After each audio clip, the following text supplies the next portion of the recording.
I was counting my lucky stars, and I thought the security protocols were holding up. But it appears that we had another breach. At least that is clear and ready. Gravitational anomaly around initial node is stable. Transmission is holding. Acceptable bit rate. Nodes 1 through 13 are in the clear. We are ready to proceed with data stream.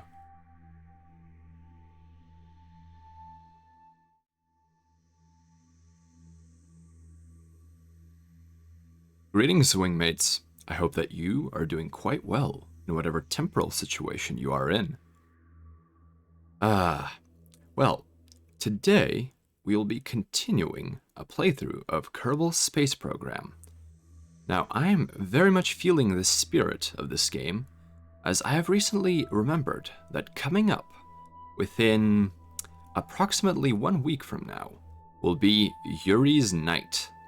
And this is a celebration of the beginning of human spaceflight.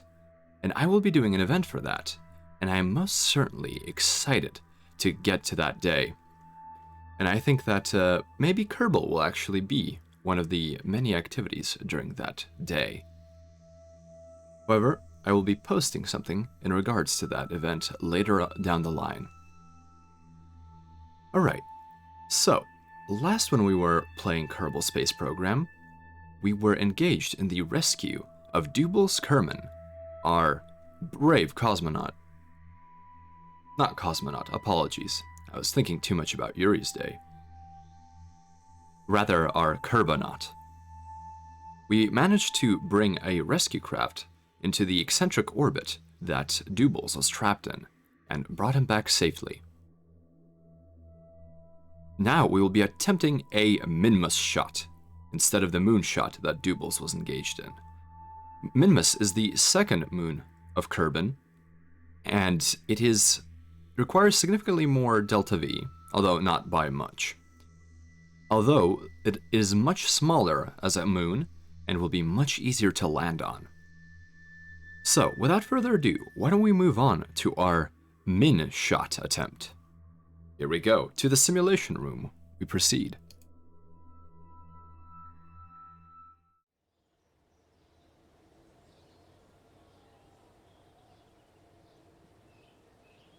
Excellent. So here we are, back at our spaceport.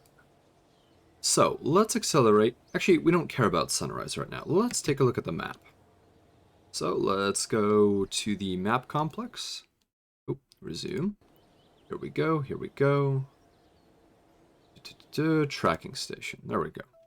So right now we do not have any flights besides the Rodney Rendezvous probe, which is essentially our space station that we have established as a fueling point in the orbit of Kerbin.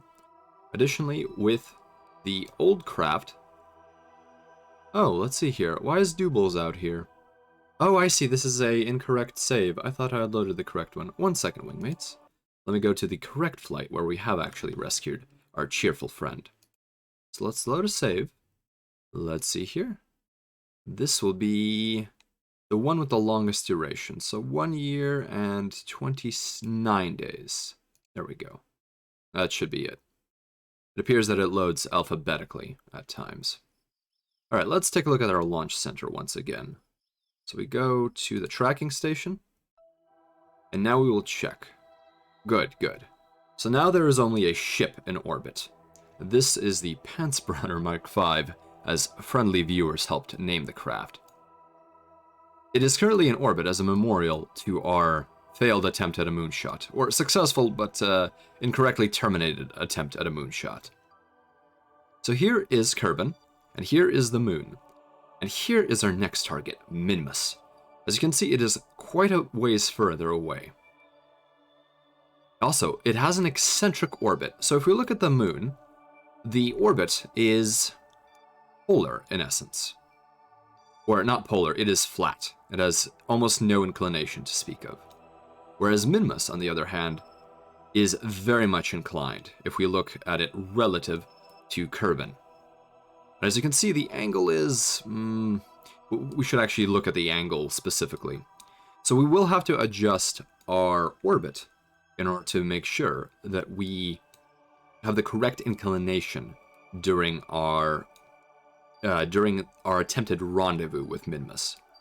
And regardless, that will be a little bit more difficult because the ranges involved are longer and the rotational period of Minmus is shorter. So we will have to play around with our trajectories quite a bit in order to get the correct alignment. So as we have learned during our previous moonshot attempts, the moon, we have a vehicle that is currently able to reach the moon without any significant difficulties.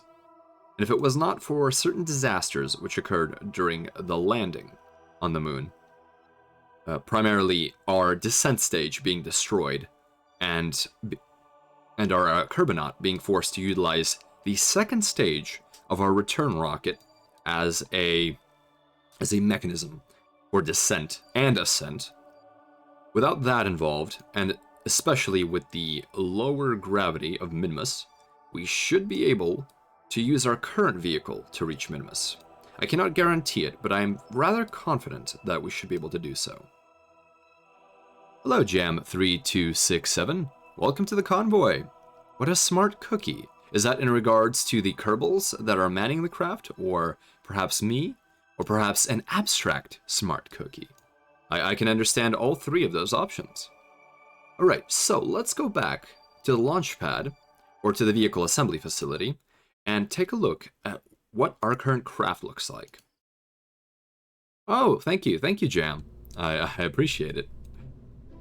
Although I will say that intelligence is a very variable thing, and perhaps it is not easy to objectively state intelligence.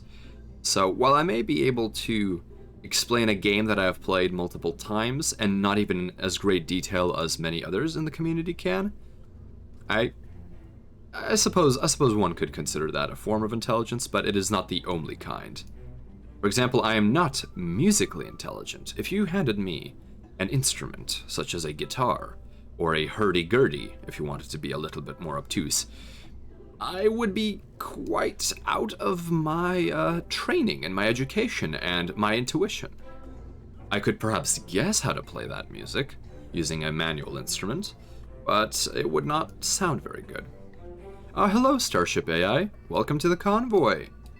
Yes, yours is indeed quite artificial, and if I remember, it is quite adaptable, and you have sub-intelligences available for your thinking process. Alright, so here we are. This is the Pantsbrauner Mark V. We actually created a 5A variant for our rescue operations, where we added more RCS control systems, and simply removed the landing module. So one thing I did note was that the RCS systems on the original Stage 2 of the Pantsbrauner are somewhat inadequate or poorly placed. This is the last stage, the orbital module, besides the landing capsule itself, which is this triangular shape here. Allow me to zoom in very briefly. And, excuse me, because the center of mass, when this stage is fully fueled, is somewhere around here, this particular RCS unit does very little. It is a waste of monopropellant to utilize it. And another thing that I noted was that we significantly lacked monopropellant. However, I believe that will be enough. The more monopropellant we add, the more mass we will have. So let's take a look at our fuel tanks and go to monopropellant. Very true. But for the game, you sound smart saying it, to be honest. Okay, Jam. I mean, perception is very much an important part of reality, and also, I suppose, the non-reality that certain kinds of interactions bring. And if you say something with enough confidence, many will believe you. So always keep that in mind. Don't trust someone just because they sound confident. And perspective, yes.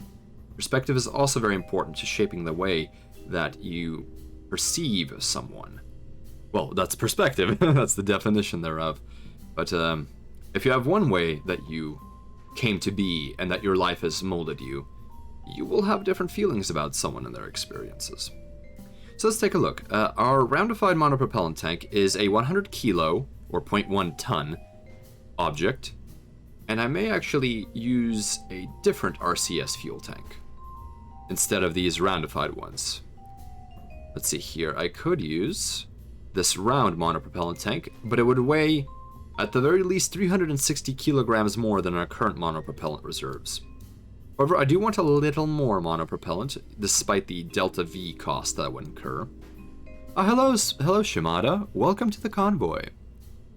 Spacer, has anyone told you that you sound like Francis York Morgan from Deadly Premonition? I believe that is the first time I have heard that, Shimada, but I will take it as a compliment. Thank you. I am not exactly aware of Francis York Morgan, and I vaguely remember Deadly Premonition. And, oh wait. Oh goodness. I'm so sorry, I don't know why that context eluded me. Greetings, Project Derp. Welcome to the convoy. Definitely a compliment. Thank you, Shimada. This is always an interesting game to watch. Also good to see our convoy, Spacer. Welcome, Last Bucket Knight. Welcome. Sortigos Lucianus. Welcome to the convoy. He's a cool character, so it's a compliment. Oh, yes. Thank you. I needed that explanation. Jam says, York is an FBI special agent, renowned for his use of criminal profiling to solve the cases of various murders and catching the criminals responsible. York is also known for his eccentric tendencies and odd mannerisms, doing such odd things as looking for messages in his morning coffee. Well, thank you. I think that is a very interesting character. Allow me to pull up a visual reference for my own edification. 1 second, please, wingmates. Allow me to activate my console here. Let's see here. For the full name that I was looking for was... Let's see here. Francis York Morgan. 1 second, please, wingmates. This will bother me if I do not know. Francis York Morgan. Let's take a look here. This is absolutely related to... Oh, I see. What a handsome looking devil this gentleman is. Oh my. Yes, I have not engaged in Deadly Premonition. I will have to watch a playthrough of that. You have me interested now. He loves bad horror movies too. Well, horror movies are a mixed bag for me, but bad horror movies I do definitely enjoy. There's something wonderful about being allowed to cringe on someone else's behalf. Although I cannot say cringe entirely, simply because it does take stupendous effort to produce a movie of any kind. So I'm not going to talk down too much.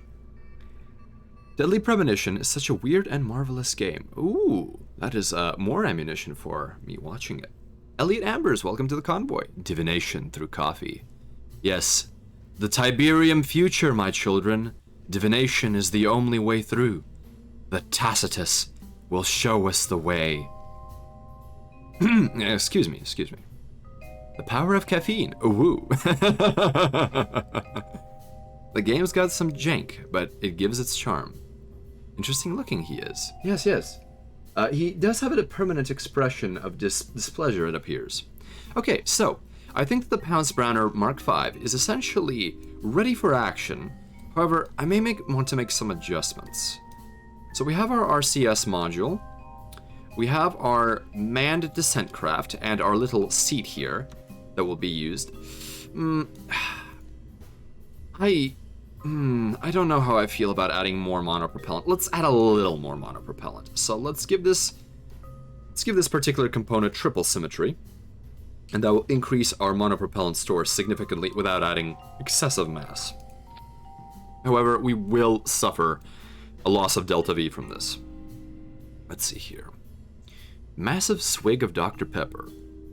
I don't know what this power of caffeine you're talking about. Promise.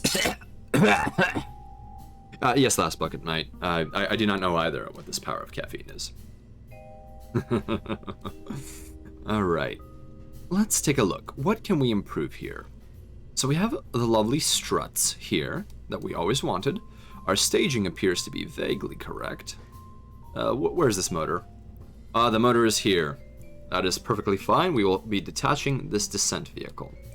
So one concern I do have is if our Kerbal will be able to actually board the craft again. And I think they will be okay, but with a little bit of a leap and a skip and maybe some RCSUs. But we will save the game, and if it happens that the Kerbal cannot board the craft once again, we will do our best to correct it. So one thing I did not like about running this particular setup was it had absolutely no reaction control systems, and that was a lifesaver. However, we may be able to get away with this monopropellant-based reaction control system. Let's see. I don't like using mono to stay upright, but we may have to do it. Takes caffeinated root beer. Eyes looking a little red. I'm fine. Nothing to worry about. Haven't been up for 14 hours, promise. And what is this emote? Potast Boomer 1. I imagine that you would say it out loud in that particular state that you've been in. What is the longest that I have consecutively been awake? Well, I think for me it would have been 3 days, but that was with the aid of chemical stimulants, and that was during a particularly long debugging session for an emergency fix when I was working as a software engineer for Orbital Research Armaments Corporation. Once again, another death blow to its reputation as a good place to work. Greetings, Mundo. Welcome to the convoy.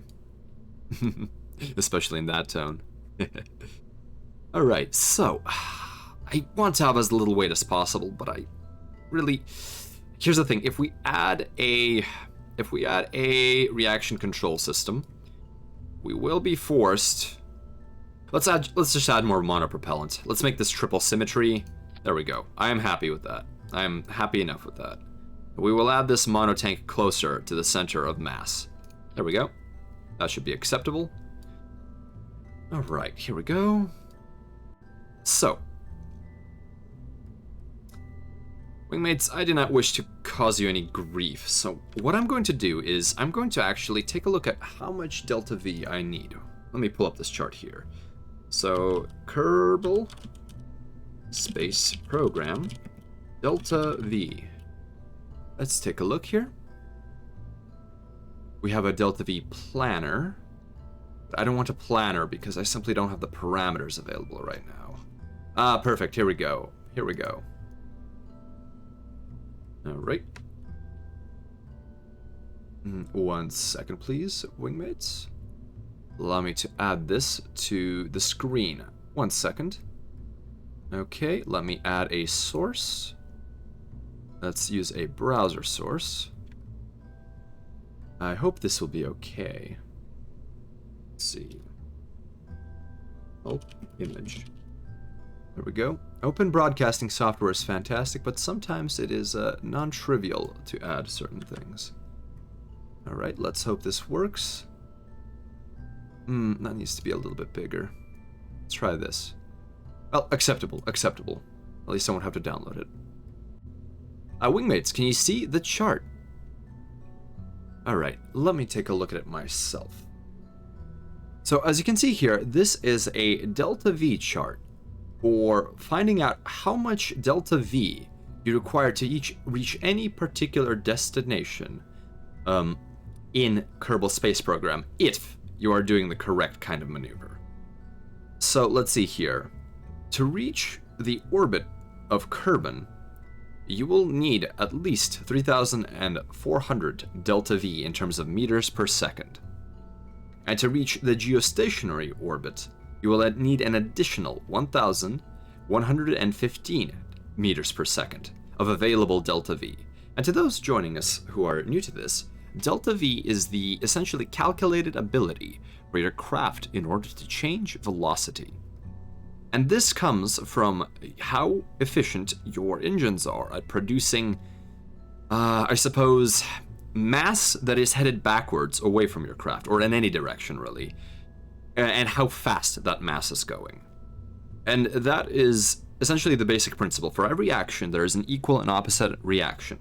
You will always have a limited amount of mass on your spacecraft, And in this case, that mass will be the fuel and the oxidizer that are used in our liquid engines.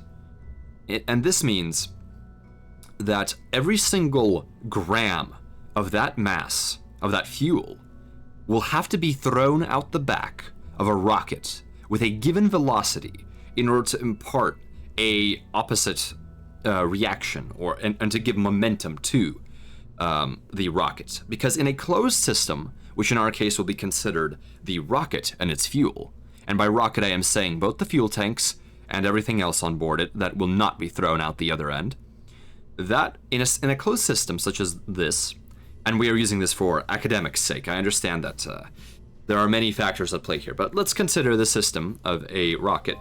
If momentum is imparted on parts of it going in one direction, we must have opposite momentum imparted on the other. So it behooves you to have, because the formula is PV, oh, excuse me, oh my goodness, I need to double check this. Let's see, momentum. Oh, I'm a silly spacer. Oh my goodness, why am I thinking? P is this typical symbol used for momentum. And momentum, P, is equal to mv. And m stands for mass, which is the mass, or I suppose the weight of whatever you have, multiplied by the velocity. So say, for example, we have a rocket currently with a mass of, let's just say, 1 for example's sake. And we will have a velocity of 0. So that means the total net momentum, because momentum is it's a vector. It has a direction to it. The velocity, if you change, if you have, say for example, let's take a gram of fuel from that particular rocket. Let's assume the rocket weighs a kilogram for just for the sake of argument. So that means 1,000 grams is the rocket combined with the fuel, and we take 1 gram of that fuel and we throw it out the other end at a given velocity. Let's just say that velocity is 100 meters per second. That is awfully low, but for the sake of argument, let's just use that. So imagine this bullet of fuel, through whatever means possible, is projected at 100 meters in one direction. In the opposite direction, the momentum must be conserved. So along the same axis, in order to conserve the momentum, we will make sure that the rocket has the same momentum. So currently our momentum is 100 times 1 gram. So that is going to be, let's just say 100. And the unit would be kilogram meters per second, although we're going to use grams here, simply for this thought experiment. So the other end of the other component would be the remaining rocket mass, and it would have a velocity of some kind. And that would be 999 grams remaining of the rocket, because we expended 1 gram of fuel. So since the momentum must be identical, allow me to pull out my simulated TI-84 Silver Edition, my favorite simplistic graphing calculator, and I will now punch this in. So right now we have 100 momentum, and to balance the formula, we need to divide by 999. So this leaves us with approximately 0.1 meters per second. And this will balance out the system. And we can keep doing this continually in order to make sure that our rocket travels. And it will gain and that rocket, while expending those pellets of fuel, or atoms, we should say, molecules, that rocket would gain a change in velocity, and that is our delta V. And the rocket equation itself has logarithms inside of it. It is not quite as simple as this, although we could continue this thought exercise that we had, doing it 1 gram at a time, and it would approach something to the correctness of the rocket equation. But because this is not something you can do in a discrete way, you have to use logarithms. I will explain this in a lecture in the future, but that is delta V. It is how much you can change your velocity. I apologize for the tangent there. So, we will not be reaching Kerbal stationary orbit. We actually care about Minmus. So if you look here, the actual delta V we require for Minmus orbit Or actually, let's see here. So this is travel to Minmus. Ah, yes. Okay. So if we look here, the delta V required to reach an intercept to the moon was 860 meters per second. Yes, it is unfortunately a bit confusing. It is much better with a visual reference. And I will endeavor to make sure that when I do a proper lecture, it will have visual references available.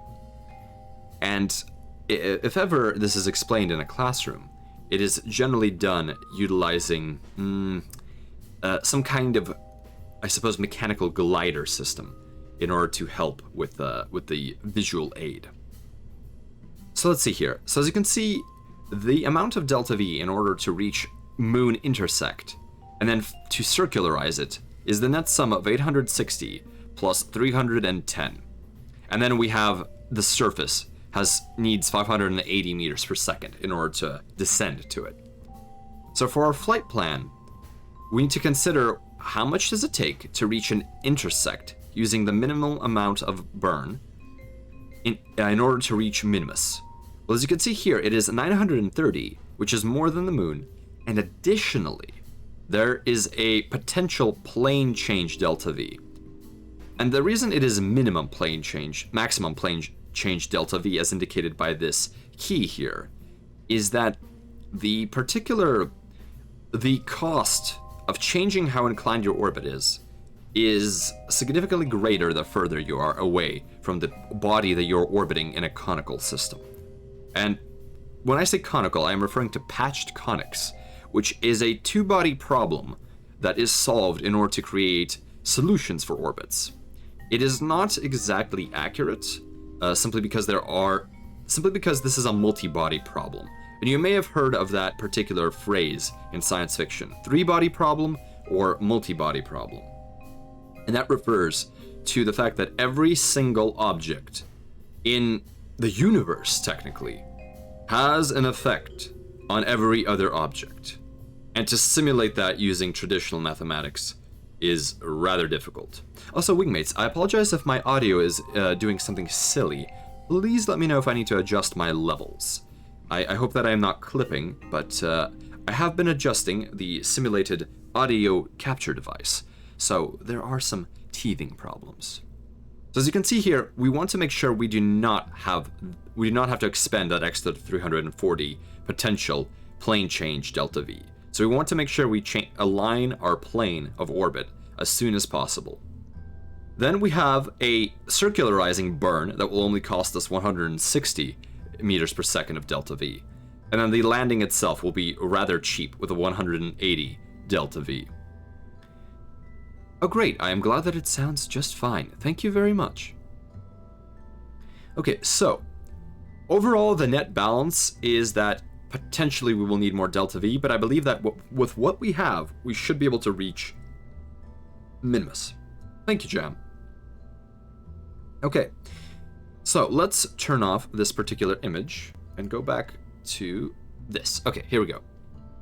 Thank you for your patience, wingmates, but I hope that explained sort of what my thinking is in terms of roadmap. And as you saw, there were many other plotted routes in terms of delta V. And this is not a physical path. This is a, how shall I put it? It's an abstract path. It's simply how much thrust you are required at the bare minimum in order to accomplish your objective. Planning, yes. And there are very interesting plots called pork chop plots, which are used in order to calculate the optimal launch time or the minimum delta V required for a particular trajectory. And this trajectory may include orbital slingshots. We will likely not attempt a slingshot maneuver, wingmates. I am not well versed enough to do a slingshot to our destination. However, we may do a slingshot when we return to Kerbal. Alright, so I think this craft is acceptable. Let's make sure all of the stages are correct, because something may have been damaged. So let's see. First stage should be the Mammoth quadruple booster, and the solids that will help us take off the ground. And here we have the gantry, which we will detach. Here we have our jettisoning motors, which will help push these solids away from the rocket. And here we have our our detachment points for the solid boosters. Slingshots, gravity assisted self-yeets. Yes, gravity assist can be your friend or your enemy, depending on if you take the correct direction. Nothing is free, and what you pay for, what you get out of a gravity assist, is you pay for it in time and having to precisely align your trajectory. It is much easier to do a straight burn if you can afford it with your particular drive system. So this staging is correct. This staging is correct. This is correct. Good, good, good. Alright, our staging should be acceptable. So let us hope that we have enough Delta V to accomplish our objective. We may not, so I will do my best here. So let's save this. Oh no, we have saved it. We have overwritten it. That is acceptable. Alright, let's make sure that we have a pilot. So, last time, the Dubious Kerman had the dubious honor of being the first Kerbal to set foot on the moon. Now, wingmates, do you think we should also have Dubious be the first Kerbal to set foot on Minmus? Simply to claim all of the credit? Or do we want to have someone else? I will leave that to you. And in the meantime, I will do a double check. It'd be tricky to do a slingshot. Essentially, it's just pointing your rocket closer to the planet, as long as you don't go too far. Well, the point would be that we attempt to go as deep as possible into the gravity well of whatever body we are going around, and use that to adjust our direction, and potentially change our orbital velocity once we leave the sphere of influence of that particular orbital body to our benefit. Why not Bill? You know what? Why not give some more fame to the lad? Ooh, I see. We have a 1-to-1 or poll it. Well, a poll might take a little bit longer, so let's just see if there's any more interest, and then we will simply get a move on with this particular launch. Let's see here. Make this man a hero. That does make me feel like Dubious should do it. Jebediah, Bill, Bob, and Valentina all have quite a bit of credit, so I think maybe Dubious should be the individual of choice here. So let's see. We should also take a look at some of the cargo. What kind of cargo can we provide for Dubious? We have an EVA repair kit that will allow for some fixing of parts. There's experiment kits, fuel cylinders. Fuel cylinders would be helpful for Ava. Let's see here. We have an Ava jetpack. Let's see. Personal parachutes are no fun. Who needs a parachute anyways? It's extra mass. I think we'll be okay without a repair kit. Dubious is going then. Alright. Alright, so Dubious Kerman, right here, will be our flight subject. Tabs fingered ahead. That one felt right. The vagueness worked. Alright. I think we are ready to fly. So let's go to the launch center. Here we go. Let's make sure that we do not make any mistakes with this particular launch. We'll wait till daytime, simply because I do not like flying at night. Alright, we are at 101 meters above the sea level of Kerbal. So let's take a look at our map. So our target will of course be Minmus, but first we just simply wish to reach an orbit. Alright, so I like your cut, G.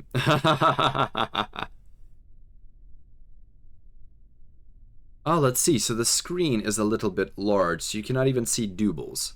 1 second, wingmates. Allow me to adjust the size of the OBS capture. Let's see here. Game capture. Oh, I actually have the correct game capture for this. Allow me to adjust it and make the switch here. Here we go. There we go. That is correctly sized, I believe.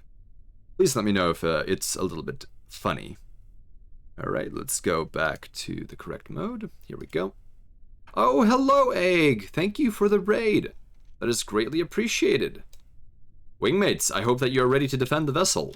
We have a small amount of pirates inbound, so I do not believe this shall be an issue. So, make sure you take care not to damage any potential salvage that we may get from the attackers. Oh, you were also you were in Space Egg. You were playing FTL, am I correct? That game is quite fun. Ah, yes, the pirate, the plasma rifle is quite a fantastic weapon. Although I will say that it does require quite a hefty power pack. Oh my, it appears that we have some kind of clipping errors. That is acceptable. Pirates, no way, we come from the Federation. Oh good to see that we have a Federation ally. Yes, there will be no rebel or pirate scum here. We are good citizens of the Far Suns Coalition, or any other government, and we will behave as such. You left your sword on this ship. Oh, you got a win! Fantastic! It is such a momentous occasion when you do get a victory in... Oh my goodness, I almost called it Sins of a Solar Empire. In Faster Than Light. Alright, here we go. So let's crank the Mammoth primary thruster down to about half throttle. And we will hit the launch. There we go. Stability system is active. It's doing its darndest to keep the rocket stable. Although, not doing too good of a job. At least we have gimbaling in order to do so. Alright, here we go. You're just in time for the launch egg. We are attempting a Minmus shot. The second moon of Kerbal. Right, we are hitting around 100 meters per second. Let's begin the gravity turn. There we go, beginning our gravity turn. Now, I really need to install mechanical jeb, simply because that will make this task somewhat easier. Let's throttle down a little bit. No sense in having high drag in atmo, simply because we do have absurd thrust coming from the solid boosters. There we go. Moonshot squared, indeed. We are not going very far out. We are definitely not leaving the sphere of influence of Kerbal, but that will be after we complete a Minmus shot. There we go. That is not a Korolev cross, which is a cross-shaped, the cross-shaped appearance of boosters in certain rocket designs as they detach. But it is a Kerbal cross, I suppose. Or perhaps the 8-sided Chaos Star. Mechanical Jeb is a good friend of the AIs. Yes, Mechanical Jeb deserves the praise that Jeb gets. Let's see here. Oh, that's beautiful seeing the boosters fall away. I wish I could have focused on it a little more. Right, let's cut our primary engine. So we do have some issues with orbital eccentricity, but we will adjust that later down the line. Okay, so we have about 2,700 delta V remaining in this stage. Let's make sure that we circularize this orbit so that we are able to continue on with our task. And let's actually adjust it so that we have a vague match with our station here. That is acceptable to me. We are not trying to be pretty here. So let's make sure that we adjust our heading to maneuver, which is this button on the interface. And all that means is that the stability assist system, which is the automatic flight leveling system, will now adjust us to the correct position that we will need to be at in order to complete this burn. Now, if you look here by the horizon ball, we can see that we require 1,594 delta V in meters per second for this maneuver, and we have more than enough for this maneuver. So we will not have to make some kind of two-maneuver operation. Continue on with our task, aka not slam back down into the planet at full speed. Indeed, Last Bucket Knight, this is why we will do this particular maneuver. So our node time is coming up within 2 minutes and 25 seconds. However, I would like to burn around the average of that maneuver node. So I will start the burn at... So negative 40 is about, or 40 seconds is about our burn time. So we will need about negative 20, and since it's 2 less than that, negative 19 seconds is when we will engage our engines at full power. Now we could do this by engaging the engines not at full power, but I'd rather avoid that. especially considering how long this burn is already. I do not want to extend it to be perhaps 80 seconds. The issue is, essentially, conical calculations essentially assume that the delta V you apply at any given maneuver point is potentially instantaneous. And if you are applying thrust in perhaps, let's just say 1 second intervals, on this particular scale that we are operating in, you could consider instantaneous. But the moment you do a burn that lasts beyond a minute, especially considering the velocities we have here, you do start having inaccuracies that are unpredicted to by this particular conics model. Let's see here. And if anyone would like an explanation of, I suppose, conic sections and the way they relate to orbits, please feel free to ask, but I have explained it before, and I do not wish to perhaps repeat myself for anyone who, if everyone has already heard it. But please let me know, I'm more than happy to attempt to explain it. So we are approaching our burn time. We will do this at -19. Let's see, so the Z key will allow us to full throttle up immediately, and the X key will allow us to shut our engine off at the correct time. Although I believe we will throttle down so that we have more precise control over our burn towards the end when we have approximately 100 or so delta V remaining in order that needs to be added to our burn. Alright, here we go, here we go. Let us get ready for this burn. Oh, here we go. Full throttle. We start a little late, but we should be okay. Circularizing burn is engaged. So right now, since we are passing our maneuver node... No, that is correct. Let's keep burning here. Lovely. We'll be going fast in one direction to intercept, hopefully. Well, Jam, we will actually have to do several maneuvers in order to intercept with Minmus. And I will demonstrate them as we go along. There is the potential to do a direct burn from the very surface of the planet in question. However, I highly do not recommend doing that.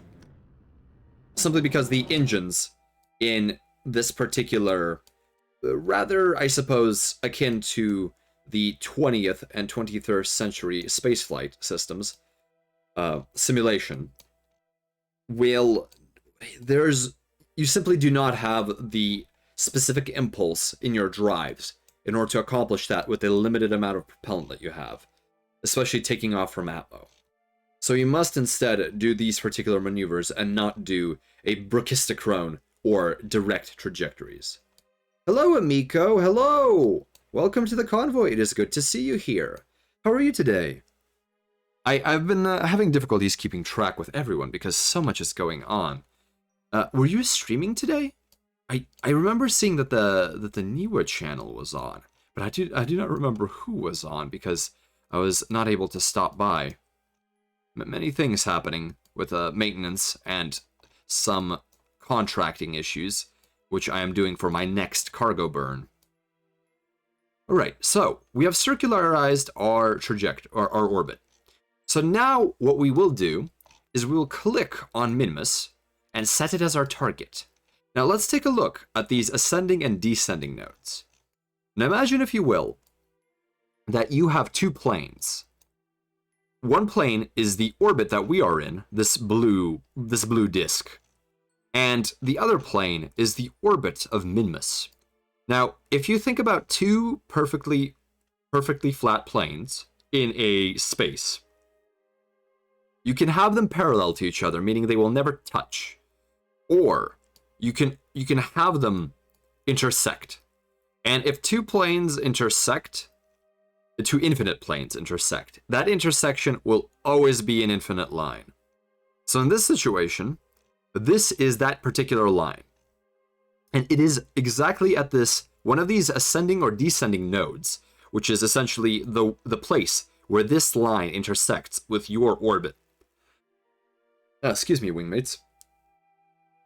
My simulation is having some hiccups, for lack of a better term. Right, so we need to adjust our own orbit to have the same tilt that you can see Minmus's orbit, which is in yellow, having. And we must make sure that we tilt down relative to the ascending node here. So at the ascending node, let us burn, well, let us add a maneuver, and let us make sure that we burn in a, we want to burn in an anti-normal direction. So anti-normal is simply a way of describing the orbit in question. Or sorry, the way in which you are facing. So anything that is directly tangent to your orbit or to your direction of travel is considered to be prograde. Anything opposite to that direction is retrograde. Then you have normal, which is basically up and down relative to this plane. So if you look where my cursor is jiggling, this would be normal, and where my cursor is jiggling now towards the bottom of the screen is anti-normal. And then you have radial. If you look at the top, everything going away along this line of the ascending node is radial outward, and anything going into the Kerbal would be radial inward. And those are the I suppose 3 primary axes that we will be adjusting our delta V along. Oh no, oh, you saw an error. Oh, please let me know if the error comes back, please. That would be greatly appreciated, Jam. All right, so let's take a look. I'm gonna actually pull up the wiki here, the in-game wiki. Let's take a look at some of the orbital bodies in question. So location, celestial bodies. Let's take a look at Kerbal.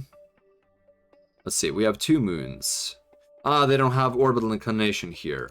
I'm going to have to look this up. 1 second, please, wingmates. Let me check the orbital inclination of Minmus. Minmus orbital inclination. And this is because right now, if you take a look at this, I would basically be eyeballing my inclination. And that is a good way to have a huge problem. So we will instead make sure we do this by the numbers, by the book, by the rules. All spick and span, no issues. We will make this deja vu. Alright, let's take a look at Minmus' statistics. Its orbital parameters, and the orbital inclination is 6 degrees. So we will need to make sure that our maneuver is going to be 6 degrees or so. Let's see here. So our orbit right now is 0.1 degrees, which is very good. So let's go back to our maneuver, and let's make sure that we get the correct. Oh, there we go. Oh, no. We need to cancel that. Hit slash. There we go. We almost warped to the next maneuver. That would have been a problem. Yes, it is a little slanted. It's a little wobbly. And that is to be expected of almost any major orbital body you see out here. For example, let's take a look at this cross-section of orbits vaguely relative to our plane with Kerbal. As you can see, while essentially by the principles of the formation of planetary systems in the gas clouds of our protostar, and the way that I suppose gravity works, for lack of a better phrasing, you will have to have all of these bodies be vaguely in a similar plane unless they are further out.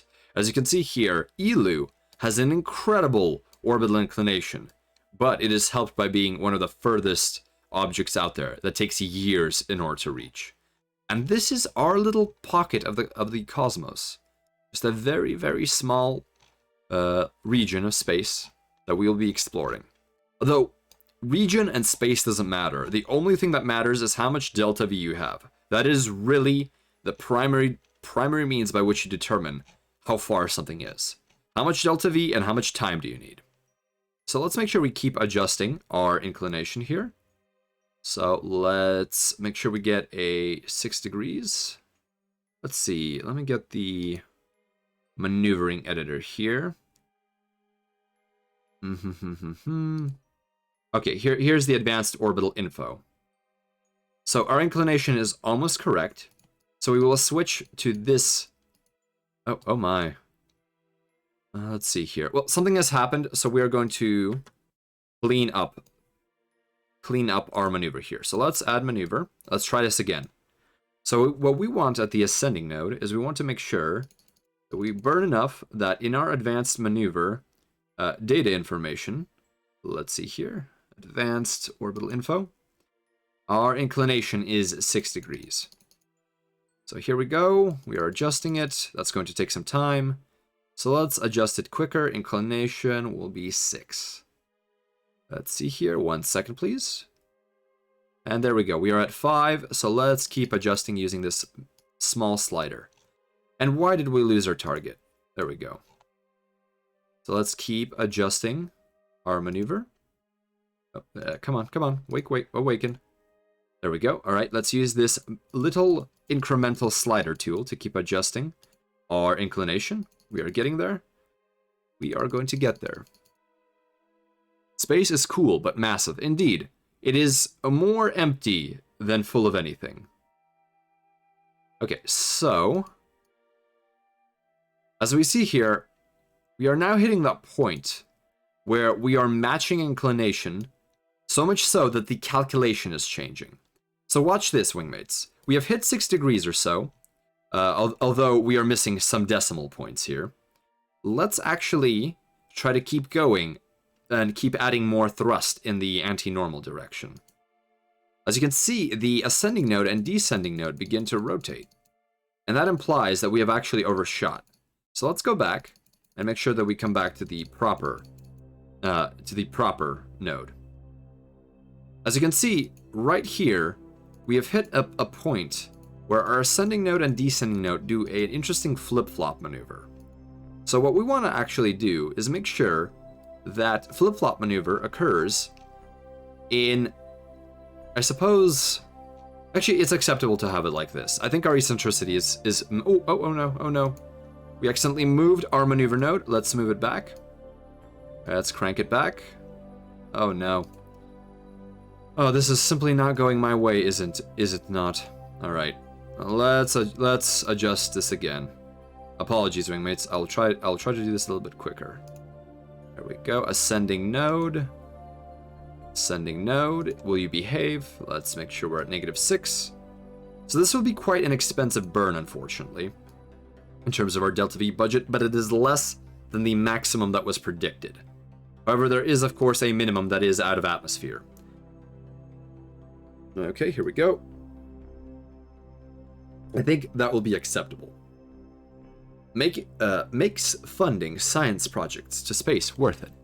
Well, I think the very act of researching technologies in order to reach space is very much the knock-on effects from that. All of the procedures, the materials, the software, the knowledge, the institutional knowledge, all of that will be put into industry after the conclusion of a space program, and potentially, if it is a government-run space program, that will always happen, unless, of course, there are secrets involved.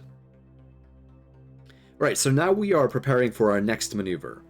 So let's make sure we maneuver to our new burn node once we have adjusted our rocket's direction so that we may add Delta V in the anti-normal direction. As you can see, what this involves is pointing our rocket down towards Kerbin's southern pole. At least because we are orbiting in an equatorial orbit. If we were orbiting in a polar orbit, that is to say, our orbit did touch the north and south pole axis, it would mean that for us, anti-normal would actually be very different. Alright, very true. Know what they find in space, and which aliens they hide on board. Yes, there could be some hidden skunkworks style projects that you and I may not be aware of. I am most certainly unaware of quite a few projects that I have borne witness to. Unfortunately, it did involve some running away so that the governments in question would not pursue me. Oh. Well, it appears we have burned a little bit early accidentally. Hopefully that should not damage us too much. Let's see here. Let's make sure we warp to here. Let's see what happens. And we should be fairly close. And we only need a very short burn in order to change our eccentricity to align. All right, we are 1 minute away from the burn. So let's speed up just a little bit more. And let us engage the burn. So I actually will burn at about 1/6 throttle, which is going to be halfway between the low bar and this first line. And since that will multiply our time that we need to burn by 6, because we need the same delta V, but with less throttle, we will have approximately a 18-second burn, which is to say 9 on either side of the time equals 0 divide.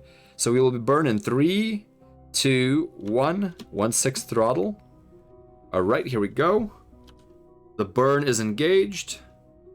We are going to make sure we cut off as close as possible to 0 delta V below our limit and not over it. All right, let's slow down our burn. And there we go. We are just there. Almost. Perfect. Excellent. We have done it. So our eccentricity right now is about 6 degrees, so this is more than acceptable.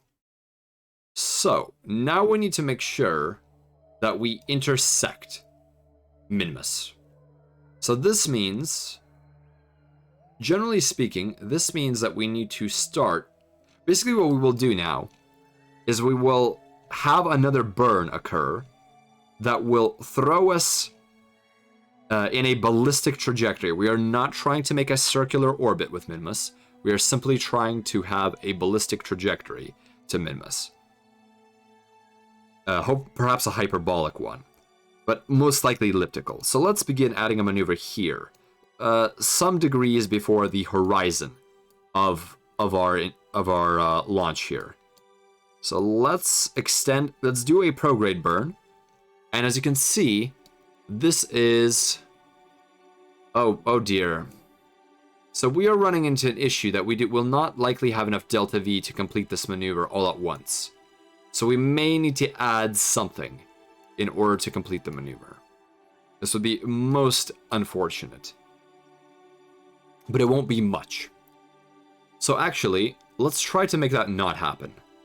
Now let's take this maneuver node and begin moving it around. And this means that essentially we will change the point at which we burn. Ah, something else was happening. Oh, I see. We added some velocity in the anti-normal, or in the normal direction. We're gonna have to cancel that. So let's try that again. Let's add some burn. There we go. All right. So what we need to do is we need to basically time it so that as we are floating out here somewhere, we will enter the sphere of influence of Minmus. And the sphere of influence is essentially an arbitrary cutoff wherein we change the way we do the math. Because right now we are doing the math based around 2 bodies, the bigger one being Kerbal, and the smaller one being the Pantsbrauner Mark V. Oh, I'm sorry, Pantsbrauner Mark V right here. So this is a very tight orbit, low Kerbal orbit. What we will want to do is make sure that we will be able to enter the arbitrary region within which the body problem, the 2-body problem, shifts the center to Minmus, and the subject will still be our vessel. So let's see if we can maneuver this node and get it to align correctly. And since this is a little bit tight, I will use this particular control here. So let's see. So clearly, no matter how we rotate this, we are not getting an intersect with Minmus. Let's see. Oh, we do have an approach here. Closest approach. The separation will be 93,000 kilometers, which is not close enough to enter the sphere of influence. So let's keep rotating it a little bit. Ah, I see here. We will have an intersect. It appears... Okay, let's see here. So we will have a close approach, but it does not appear that we have an intersect. Target position at closest approach. Let's keep maneuvering ourselves. There we go. We actually have an intersect. All right. We can actually probably drop power due to this intersect being as good as it is. So as you can see, we are now using the fine-tuning screen here where my mouse indicator is. And this is because you can click on it without dragging. And this bar right here, this little indicator, adjusts the scale with which each click adjusts the delta V. Right now we are working with 1 meter per second per click. And we could, however, scale it up to significantly more or significantly less. 1 second, wingmates. I wish to engage in some hydration. My life support systems indicate that I require it.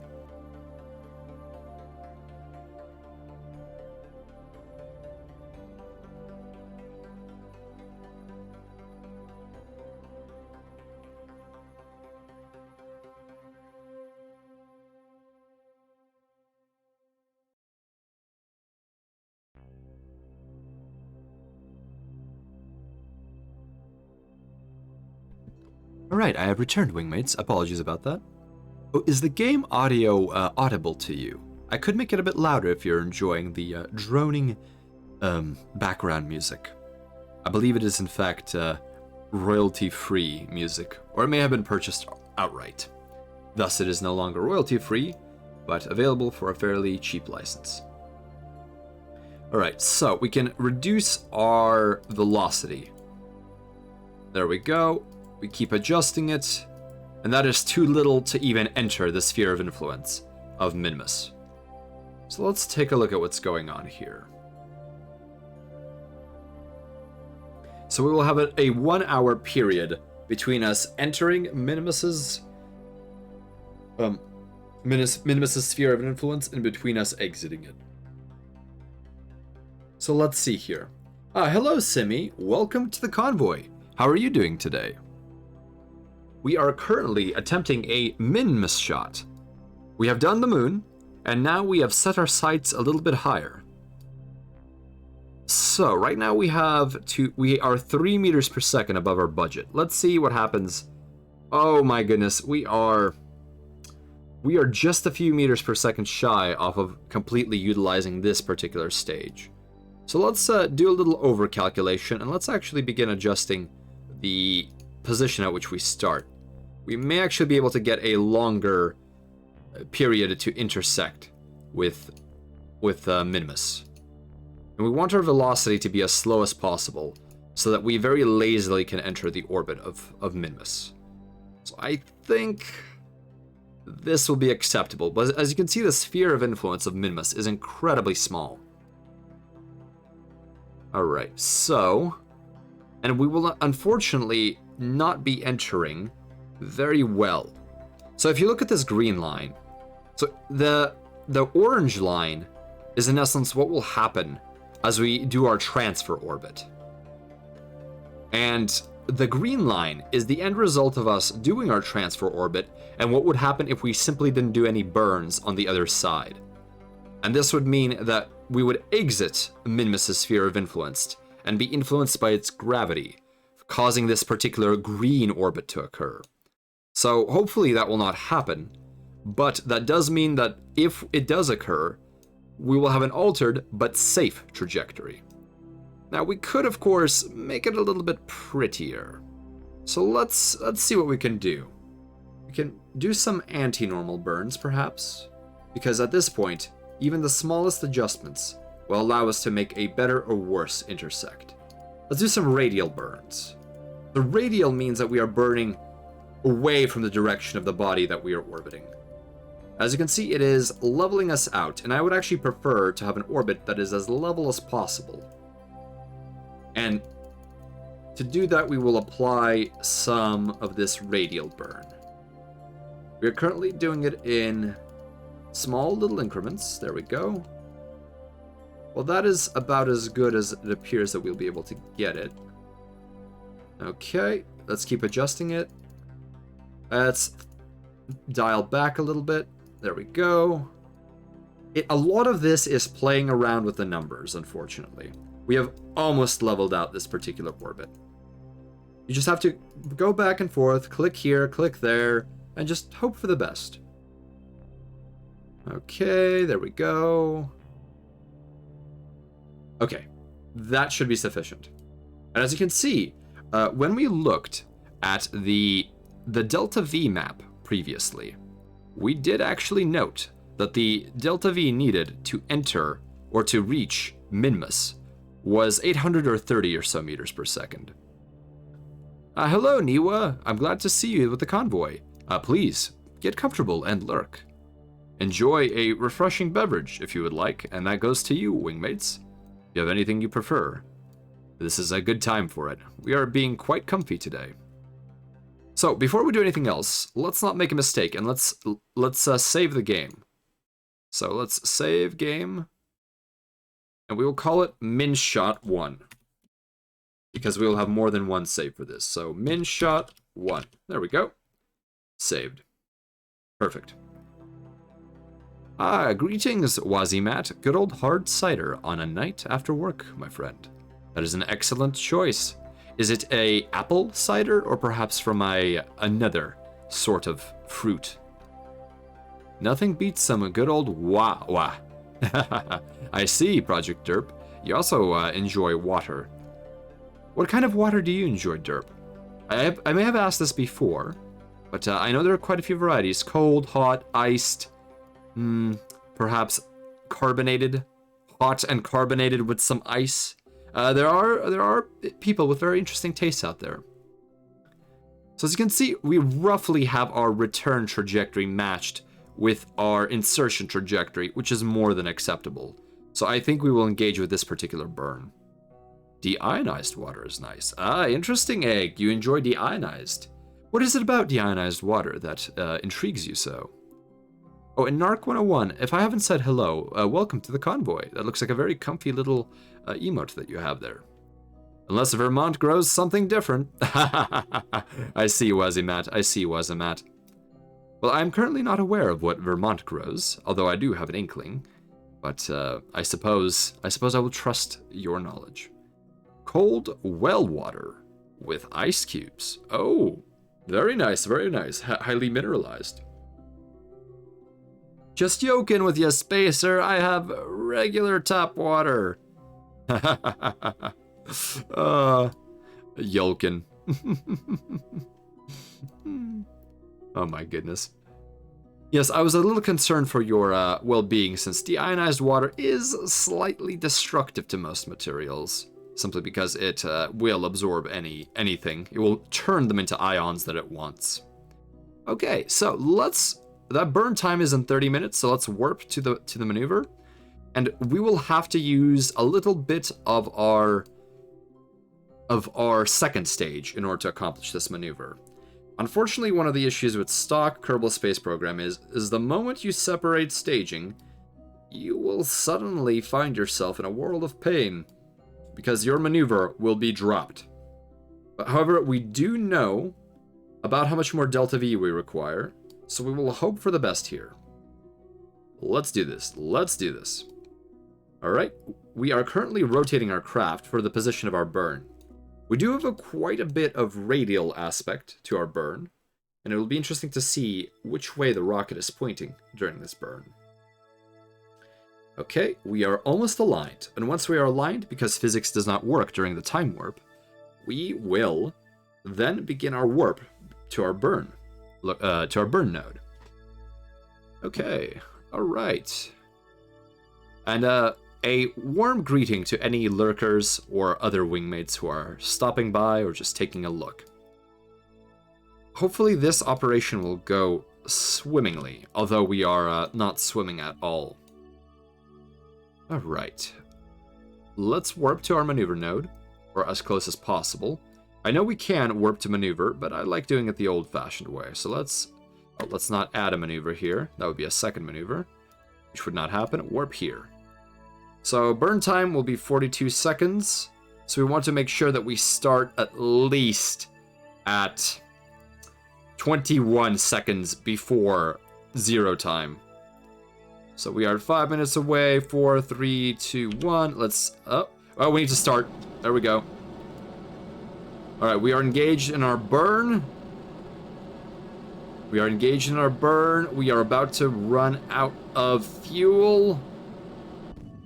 There we go. We have run out of fuel. We are not quite there yet, so... Uh-oh. Okay, so let me kill that. And detach. The stability system is... Oh, what's going on here? Alright, here we go. We have detached. And we need to come back roughly to where our retrograde position here was, while engaging the stability control system. This is roughly where the ball was before. So let's do a little bit of a gentle burn with this stage here. And hopefully we will get an intersect near the apoapsis. Hopefully. There we go. We have an intersect. Alright, wingmates. Let's take a look at what we will do next. So this is our transfer orbit to Minmus. Alright, let's take a look at what situation we have here at our intersection. So here we have the encounter at 5 days and 4 hours from now, which is quite a bit of time. So within this time period, we will have approximately, it appears to be, so between 24 hours, 19 hours in which to make the final adjustments. But ahead of time, we can do them that way. We can plot them ahead of time.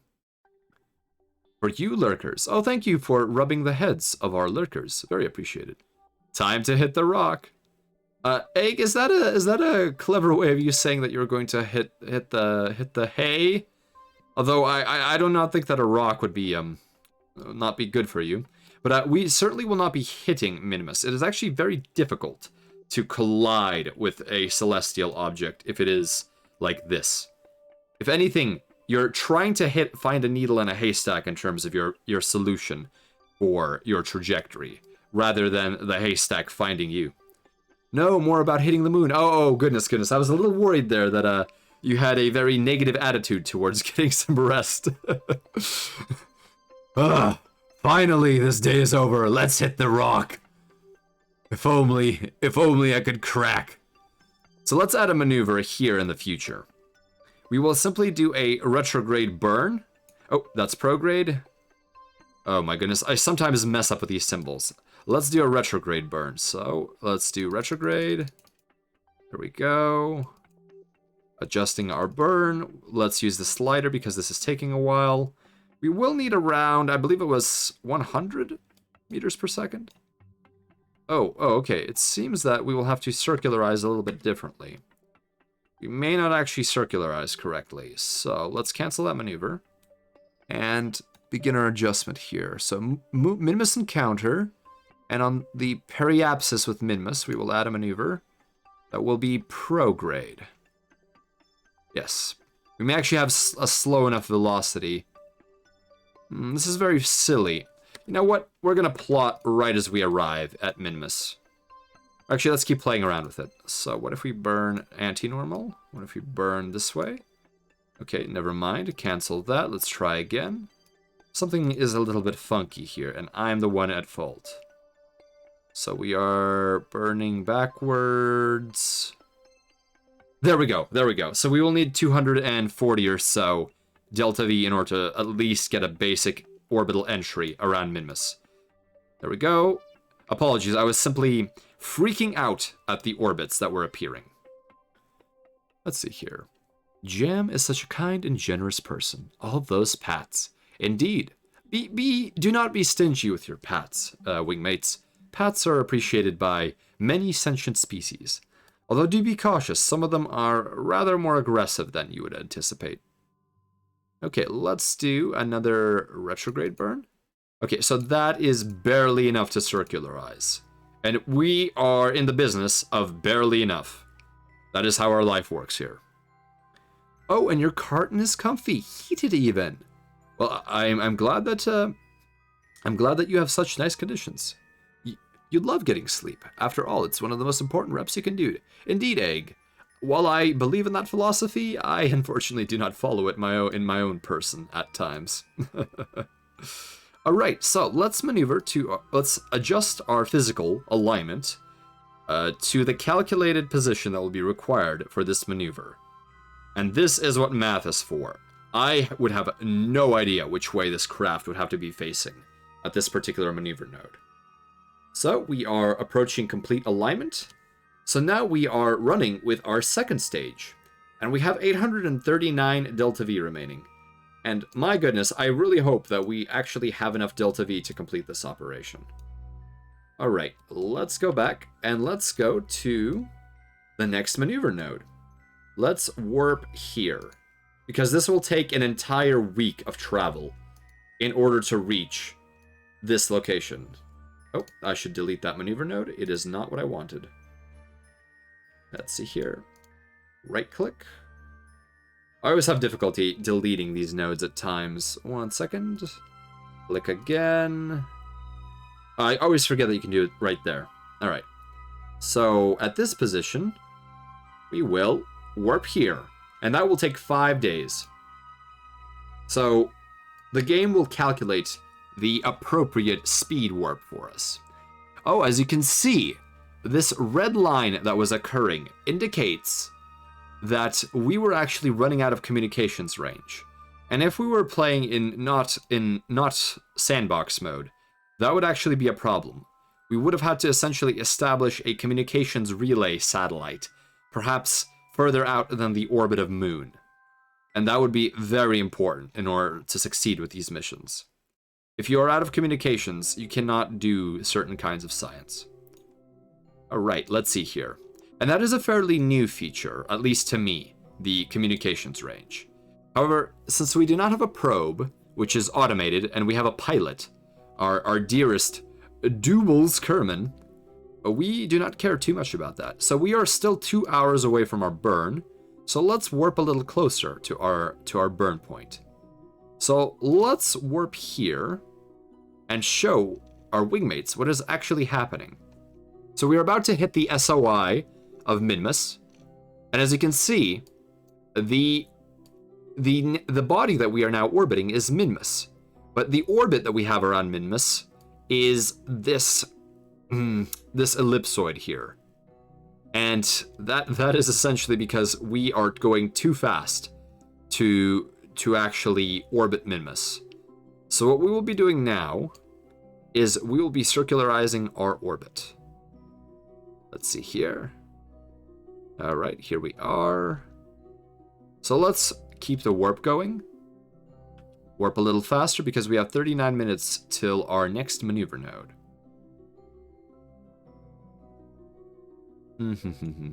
Excellent, excellent. Excellent. So now we will attempt to circularize this orbit. So we will need 235 delta V. Let's speed up the simulation just a little bit. That is an acceptable rate of simulation. 12 minutes, 11 minutes, 10, 9, 8, 7, 6. Slow down. Oh, we skipped. Okay, whatever. We're gonna burn. Whoopsie. We're just doing this by ear now. Playing this by ear. This is not the first time I've done it. I should have saved the game. But as you can see, the predicted orbit is changing, and hopefully we will enter orbit. Should have done it at periapsis, but... there we go. Alright. Excellent. We have, at the very least, entered a stable orbit around Minmus. Not the best orbit, but a stable orbit nonetheless. Wing it like a pro, yes. It's a 360-degree orbit with no scope. Okay, here we go. So, Minmus is now our friend. Friendship ended with Kerbal. And now we will actually...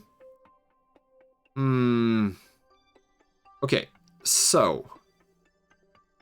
I do not have the tools necessary to calculate the delta V to come from this orbit to land. So I will once again pull up the image, the reference image that I was using. So here we go, cut. And let's take a look. So we are now upon this map. We have passed this, and we have circularized our orbit using, unfortunately, more than 160 delta V. We did not do as well as we could have. So now we will need 180 delta V to reach the surface of Minmus. And hopefully the craft that we have will have more than enough delta V. Excuse me, delta V for that. Okay. We will actually circularize our orbit in order to reduce the difficulty of docking once we have completed our operations. So let's see here. Let's put away this image. Oh, this is cool. It reminds me of a bus subway map. Indeed it is. there have been projects in Earth's 20th century that were essentially known as, oh goodness, what was the term? But I remember the term being something akin to orbital highways or something like that. And in essence, those would be plots of paths that would be of greatest efficiency in terms of how much delta V you need to reach any given orbital object. And this really is a subway map for the orbital metro. Yes, good old metro. Gets you anywhere you want. Although, unfortunately, this metro does require that you be very stingy with your delta V expenditure. Oh, and one thing you should be aware of here is you can intercept, or you can go into elliptical orbit with Kerbal, the son of Kerbin, and that will take this amount of delta V. So if you are planning on essentially leaving to any one of these other objects, you should, of course, make sure to add this value. And if you want to actually circularize an orbit around Kerbal, you are going to be in trouble. Space orbital ring is what I think it is called. I would have to look it up again to give you a clear remembrance of what that term was. Corpse Grader. Welcome to the Convoy Corps. Wouldn't that be on a largely 2D plane for mass transit? In essence, it would be. Most of the maneuvers you do in any sort of star system, simply due to the way that the planets end up naturally arranging, due to the, I suppose, harmonics and the way gravity works, is your stability is within a singular plane. Now, if we were in a different set of dimensions, stability may in fact be in a sphere. But in our particular dimensionality, and with our particular set of physics laws in our universe, the stability with orbiting bodies is generally speaking spherical. But that is a very generally speaking spherical. An orbital ring is a concept of an artificial ring rotating at such a rate that the apparent centrifugal force is large enough to counteract the force of gravity. For the Earth, the required speed is on the order of 10 kilometers per second, compared to the typical low Earth orbit velocity of 8 kilometers per second. That is quite brutal. That would be something else. But yes, that is an interesting concept, that you actually spin around so much that the centrifugal force counteracts gravity at your particular location. Okay, let's see here. That would be a very massive megastructure, though. I have never heard of one being constructed in the sphere of human colonization, and I don't think anyone would unless it was a vanity project. Let's see here. At least having a centrifuge of that caliber that is only used to make something free float at the surface of the Earth. Oh, of course, Corpse Grader. All right. Let's see here. All right, so let's go back to what we were doing previously. And let's make sure that we can circularize our orbit a little bit so that it is easier to dock when we return from the surface of Minmus. All right, here we go. So, at our periapsis, which is where our velocity is the greatest, and thus it is the greatest efficiency in order to do these circularization burns, we will expend approximately 23 or so meters per second of delta V in order to circularize our orbit. That is good enough for me. I will consider that maneuver to be plotted, and we will move to our next maneuver node. And as you can see, when you are orbiting a small body, the orbital velocity is significantly lower. It will take us 4 days to reach halfway through this particular orbit. That is rather long, wouldn't you say? This mission will already have taken 1.5 weeks simply to arrive here. So at the very earliest, Dubal's Kerman will be able to return in 3 weeks. And we do not know how long we will spend on the moon, although because we have no scientific instruments, it is highly unlikely that we will spend long on the surface of Minmus. So let's warp close to our maneuver. And this will be a very short burn of 1 second, so I will throttle up to as low as possible so that we can extend it to around 10 seconds instead, where we'll have far greater control. I see a map you're talking about, quite detailed with the degrees. In terms of the map, do you mean the map I was showing earlier? Let me double check that the stream is not actually showing the incorrect thing. But yes, you must be rather precise when you make these orbital adjustments. Big old planet measurement, yes, yes. Big planets and little planets. So wait, does Kerbin have 2 moons, or 1? Sometimes I say Kerman, sometimes I say Kermit, sometimes I say the proper name, Kerbin. Around the sun, Kerbal. It has 2 moons. Gee, Kerbin, how come Kerbal allows you to have 2 moons? Well, the answer is luck.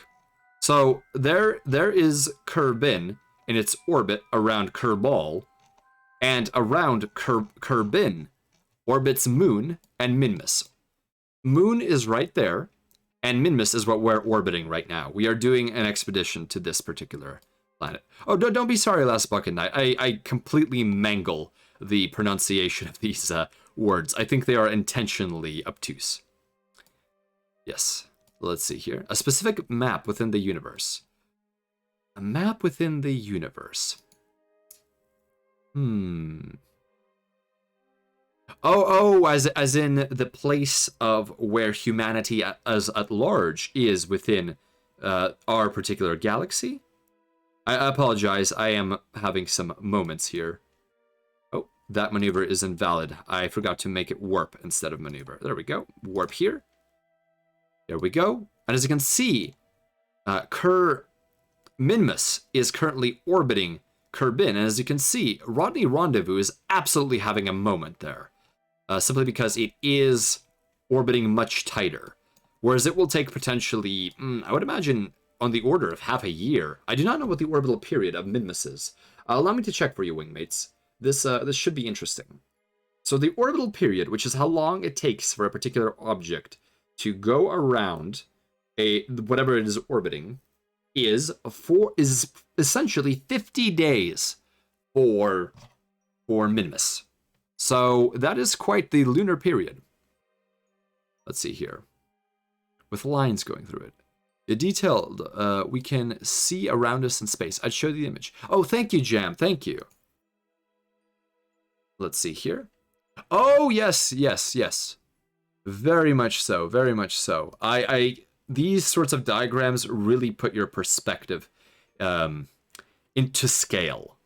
But yes, it is very interesting where our orbit is, although in some sense, there is potential for some instability with that, considering it is on an incredibly enormous scale and other galaxies are affecting ours. Although they are moving away, generally speaking. One of the interesting things is that the sun does have an oscillating motion around the galactic plane, going up and down. Imagine as if it were on a seesaw. Alright. So, we are about to begin our circularization burn within a few minutes, so let's do a little bit of time warp to save on our patience. Here we go. And we are very close. Let's speed up a little bit more. I'm very loath. Right, now that we are zoomed in, we can actually warp to a location. So this is T-1 and 47, and this is T. Let's see, this is T. Oh, I see. Okay. Actually, we will simply do this manually. I cannot afford to have another misburn. We have already wasted enough delta V with our maneuvers, so let us be very careful with this. All right, we are T-1 minute. I will now be going into real time now. 59 seconds left. Let's see here. We have a burn time of about 16 seconds, so we will start at -8 because we will not be throttling up to 100%. Burn time that is calculated here, where the cursor is, assumes full throttle. So let's start at -8. So we are less than 20 seconds away from the burn now. Or approximately 20 seconds. Looks like it has sandbars on it. Indeed it does. That image does look akin to that. Hello, Rory438. Welcome to the convoy. We are almost beginning our burn. The mission is going okay so far. We are beginning our circularization around for our craft's orbit around Minmus. So let's see. Oh, I should not have done that. There we go. Very gentle burn. Very gentle burn. There we go. Keeping control of our application of Delta V. Let's see if we can slow it down even more. 3, 2, 1, 0. There we go. I really wish there was an auto stop button and I did not have to manually do it. That would be far superior. Okay, we have circularized our orbit around Minmus.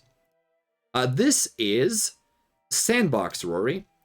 Primarily because I did not have the time to begin a career mode, but I think at some point I may return and bring career up to speed.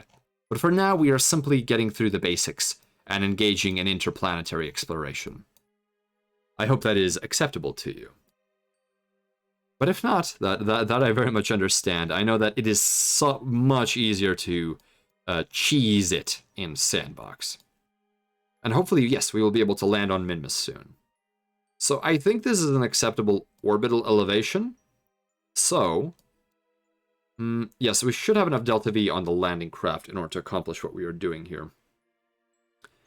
Oh, it's fine. Sandbox is where the fun is. Indeed, making some absurd vessels, it is also a joy. I will say that both Career and Sandbox have their advantages. Excuse me. But it is, when you have less time and less brain power, Sandbox certainly helps. Well, I'm glad to have you with the convoy. Do you enjoy Kerbal Space Program? I'm assuming by what you're stating that you certainly do. So, we will actually begin crew transfer of our vehicles. So let's see here. So this is what our vessel looks like right now. Let's turn on the lights. So, one thing we must make sure we do is that we land on the lit side of Minmus.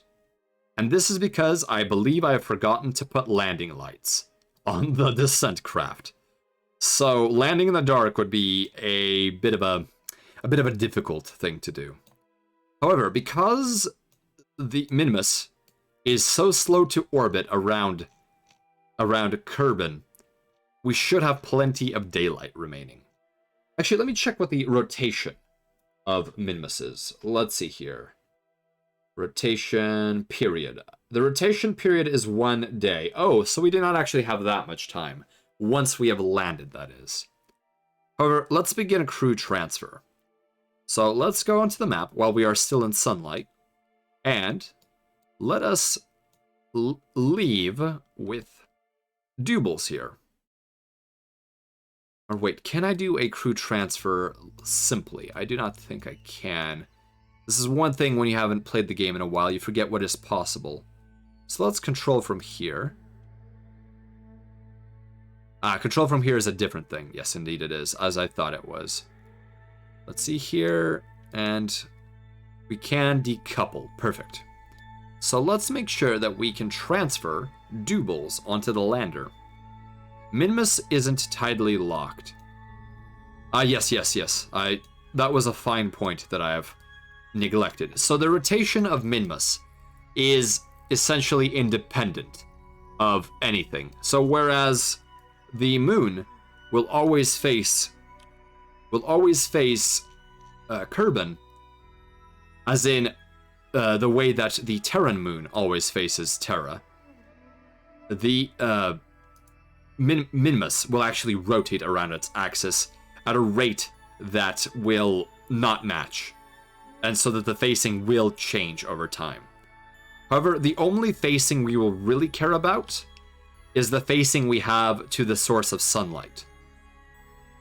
Alright, so let's begin our crew transfer. So we will go into EVA mode. Let's see here. We will take our camera to chase. No, free. Okay. Chase camera.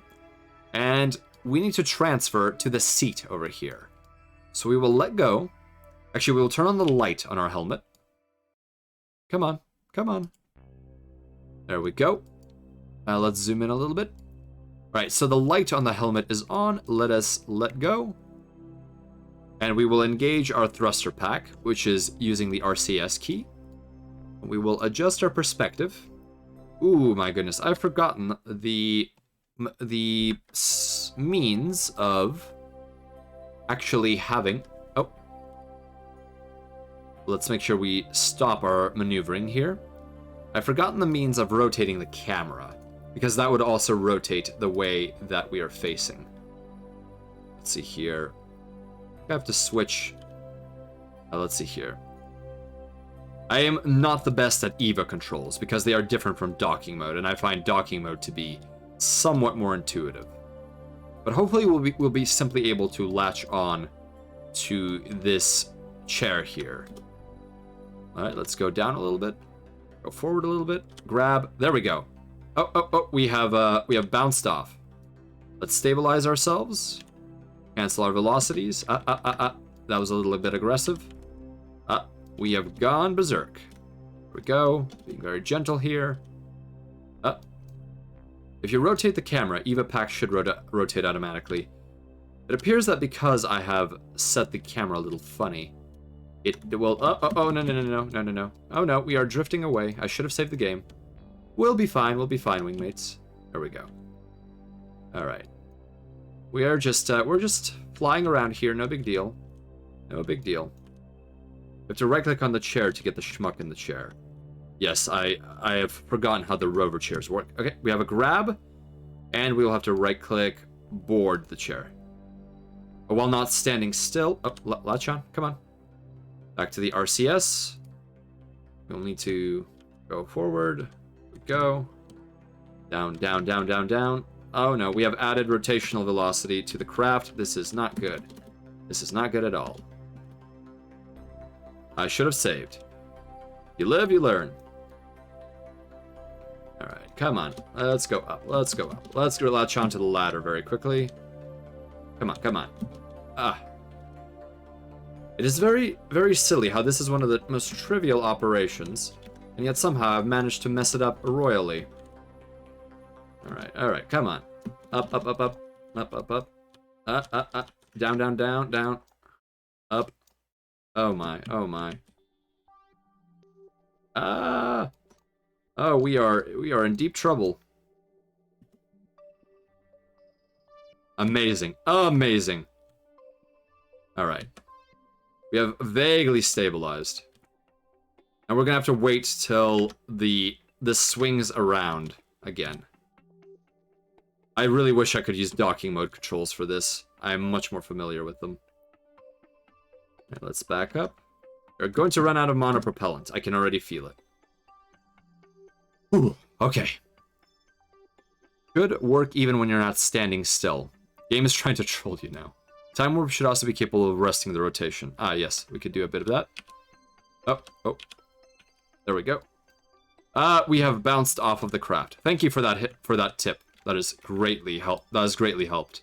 It is very interesting how we can cheese the game in such ways. Right, let's go forward a bit.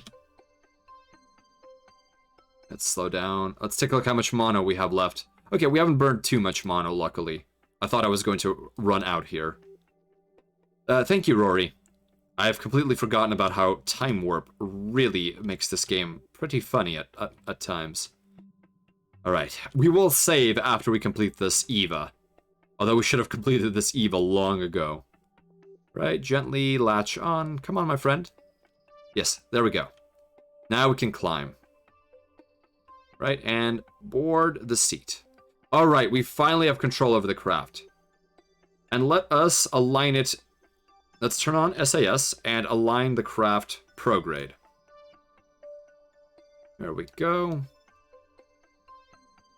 We are rotating to the prograde vector. Oh, no. We actually want retrograde because... which way are we headed? Alright, there we go. That is correct. Alright, so... what we will want to do is make sure that we maneuver clear of this craft. Very carefully. Let's make sure we save.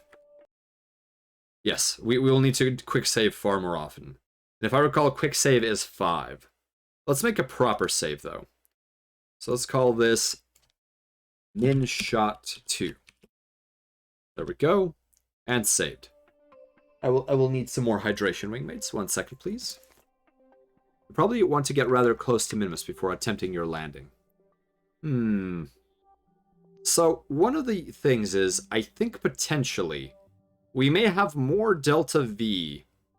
And I know that I could transfer spare fuel. We have more Delta V in the lander than we know what to do with. So I think I want to risk using the lander as a as the descent craft and keeping. And I know I can transfer the remaining fuel. Okay, well, we do have control over the entire craft, so we can actually lower our orbit a bit. As close as we can without hitting the mountains. Yes, I think that is doable. So why don't we try that? Although I am concerned we won't have enough Delta V to leave the grav well and to escape back to Kerbal.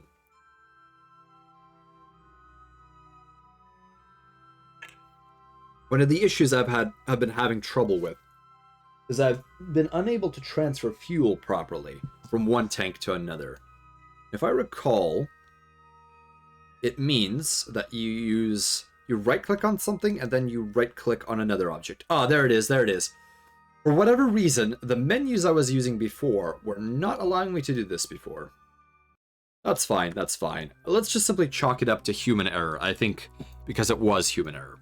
So Rory, I will take your advice, thank you, and I will go back to our periapsis and I will add a maneuver to burn retrograde and go as close as Kerbal-y possible to Minmus. That is pretty close. I think that is kissing Minmus. Let's see, I need to focus the camera correctly. Camera controls, camera controls. I always forget the blasted camera controls. Okay, let's take a look here. Flight interface. Manual construction interface, no. Map interface. Controls. Camera, camera, camera. General controls. Oh me, oh my. Always, always with this. Light. Editor gizmos, EVA. I might as well take a look at the EVA controls while I am at here. Left Alt toggles movement mode. Okay. That helps a lot. So left Alt is necessary. We need R and Q. So it was R and Q that would... Q and E that would help us roll. And I had some issues with rolling. Let's see here. Okay, let's see here. Go back to general controls. I saw controls there. General controls, screen elements.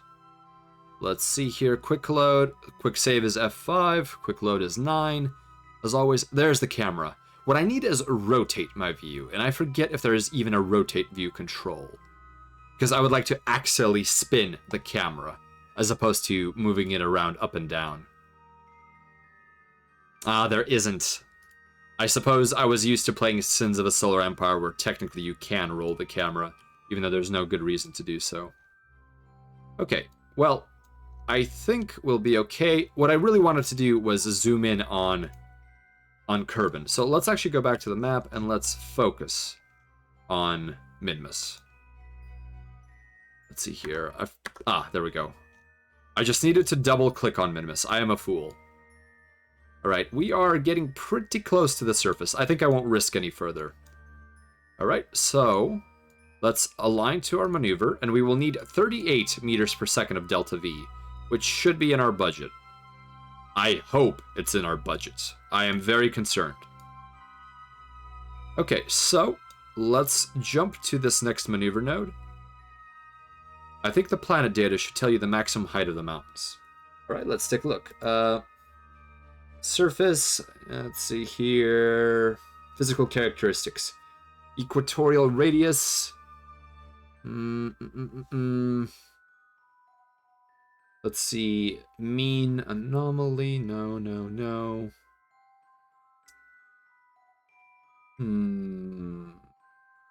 Grab equatorial radius, equatorial circumference, orbital characteristics, surface, topography. Plateaus are around 5 kilometers high. So if the radius is... You know what, let's try around 70,000 kilometers for our periapsis. So let's go back to this maneuver and look at its characteristics. Oh, no, there it is. Okay, so we are actually below the potential height of certain plateaus. So let's actually add some prograde velocity. So let's go as low as possible at around 6 kilometers. So let's burn retro very carefully. All right, 5.7 kilometers. There we go.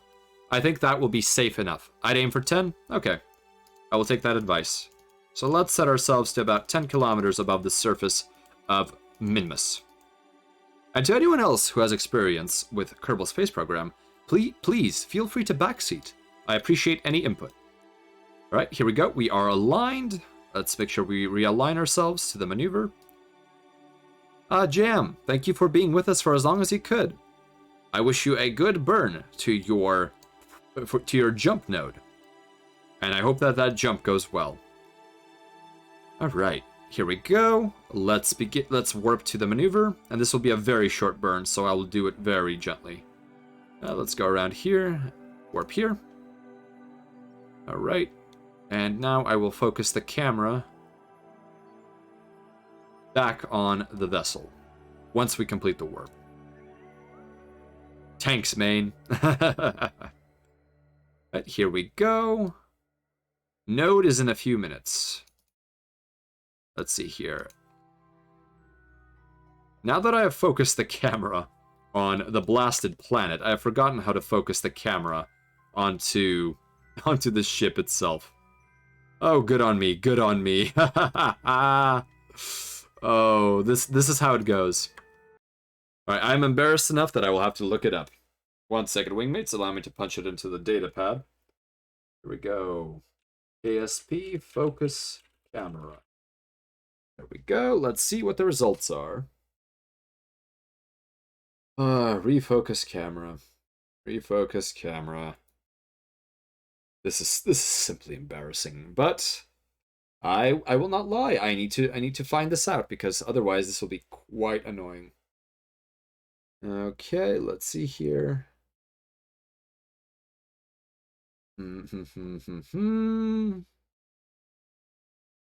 Ah, perfect. A question. I have been defeated by the controls. Double click. Hello, Karnim. Welcome to the stream. All right. Or welcome to the convoy. But this is also a stream. You see, I have... It is trying to have me come back to the orbit. Let's see. Default key is backspace. Backspace. I am hitting backspace. Stromvoy. Yes, it is a... It's Teal Day! This is why you need to know every single keybind, because that could have been a problem. Wingmates, Teal Day is return focus to ship. Oh. I am supposedly an individual who has a firm grasp of the basics required to be an independent starship operator, and yet I have forgotten all of my manual maneuvers, although I must say there was no camera focusing when I was getting my training in, so this is very much out of my purview, I will say. Okay, here we go. We are gently approaching our burn point with the wonderful tinkling music in the background. All right, we are 1 minute away from burn.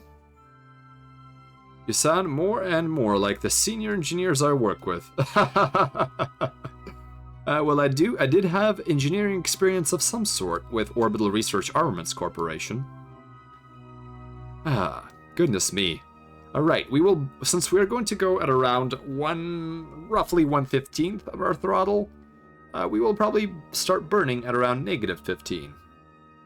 Just to be very gentle with this, we do not want to keep our periapsis.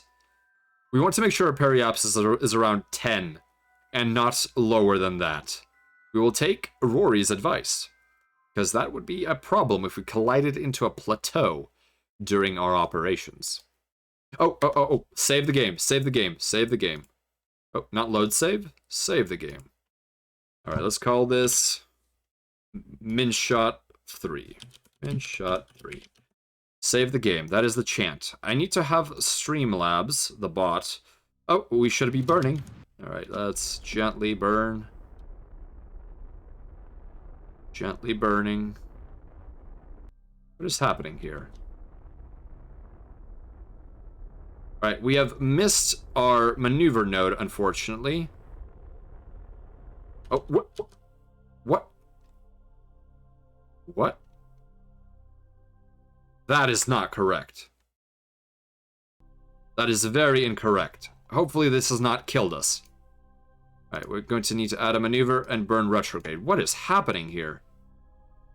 Alright, periapsis at negative 44, periapsis at 10. Okay, that maneuver is good enough. What was happening there? Why were we burning prograde? What is happening here? And why is prograde retrograde? Oh! Rory, thank you so much. We're gonna have to do this manually. Wow. Oh. No. Stability. All right, we are loading. Let's hope that the load that we had before is acceptable. Okay. Let's go back to Minshot 3. Thank you. I completely forgot that I was controlling from a chair. I did not realize that everything was completely reversed. So maneuver is totally wrong. We just need to burn prograde, which is technically retrograde. And the node has already passed. Right, stability assist system. I need you to stop doing what you're doing and just keep me where I need to be. Right. There we go. Let's gently make sure that our... okay, what's going on here? Let's take a look at maneuver mode. Periapsis is at 24, 23, 20, 20, 19, 18, 17, 16, 15, there. Okay, that should be okay. Alright. That was something else. Thank you everyone for bearing with me. I have not piloted like that before, and I've clearly made a terrible error. So let's add another maneuver here. Oh my goodness. Let's cancel that, and let's add a maneuver here. And burn retrograde to make our apoapsis also around 10 kilometers. And we will need a significant amount of delta V for that. But I much prefer having a circularized orbit when it comes to docking. It is much easier to deal with that mentally. There we go. That is about as low eccentricity as we can get. So now, let's actually keep ourselves aligned retrograde, because we do have a... That will be acceptable.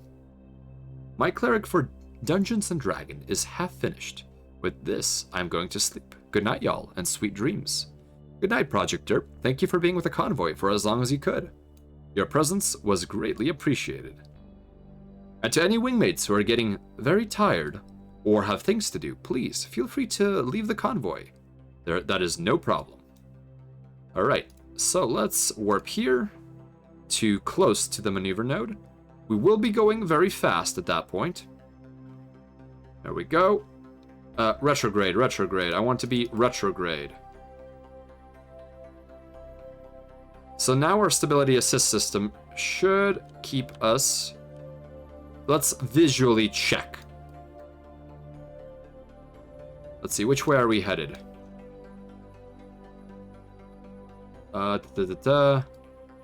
Wait a minute. Is our ship pointing the wrong way again? No, we want to be prograde. Prograde burn. Prograde is the reverse. Here we go. Very quick spin around. Our node time is coming up. There we go. Stability assist should keep us safe here. So we'll burn, kill, and then do a very gentle adjustment of our orbit. Let's make sure our apoapsis does not go below 10. Keeping that finger on the cutoff switch. 3, 4, 3, 2, 1. Just cut off. There we go. Alright, we have circularized our orbit. I have faith in you. Minmus is stupidly cheap to perform maneuvers in, and you've got a LVN in the final stage, and from the looks of things, you've got margins and margins. Good luck with the mission. Thank you, Rory. I unfortunately did not calculate any of my delta V's, and the upper stages, I am actually unaware of my what the delta V is for the upper stage. So I am flying part of this blind, although I have become stranded before.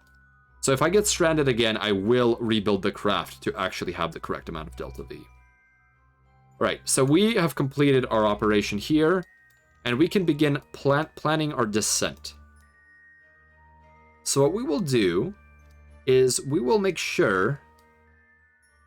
Okay, so let's take a look at this visually. So Minmus is spinning around counterclockwise, which means that the planet itself... Okay, this doesn't matter because we need to know what the spin of Minmus is. Because we will... What is the spin of Minmus? Is it clockwise or counterclockwise? Allow me to look this up very quickly. Let's see. Rotation velocity. Let's see here. Orbital characteristics. I would imagine it is spinning counterclockwise, meaning that right here is sunrise. Let me double check, Wingmates. I wish to know what the orbital direction of Minmus is, but it should likely be similar to the planet it's facing, although that's not necessarily true. Very fast Kerbal accelerating at an incredibly high rate. Last Bucket Night, is that an acronym that you have? Oh, let's make a save. Let's make a save. Autosave reminded me that we should make a Minshot 4 save. There we go. Saved. Well,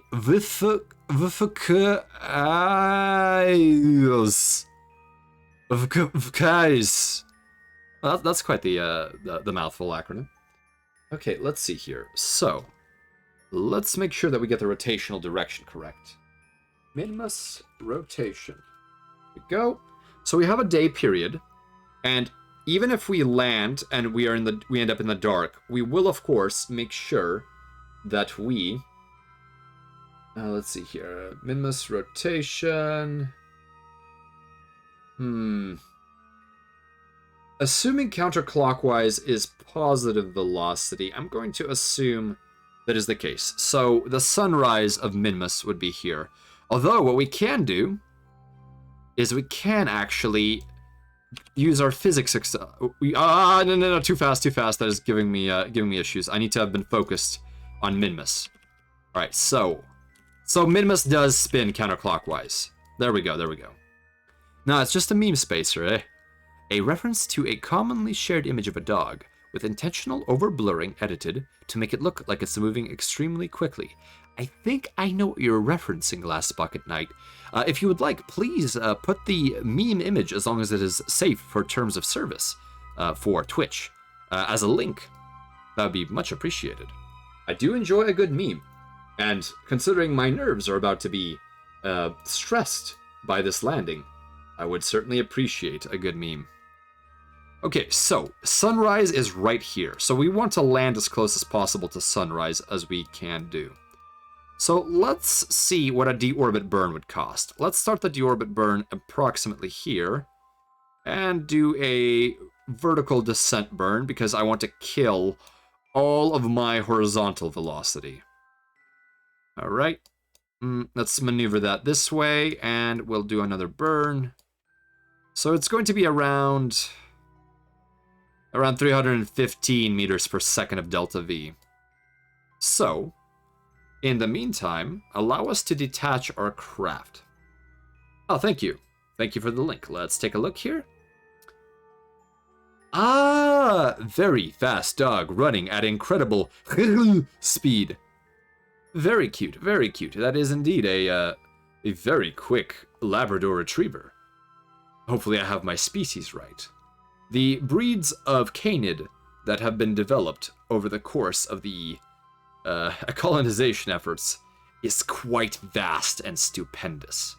Although generally sticking within the specifications of what a canine is, however, there is plenty of variety to go, including colors that normally would not have existed. Okay, so let's make sure we plot our descent correctly. Let's begin our detachment here. Actually, let's do our detachment right before sunrise. So let's warp here. There we go. We are arriving at our warp point, and we should have lighting now. Alright, let's go back to the focus on the vessel. So we have at least some light from Kerbal.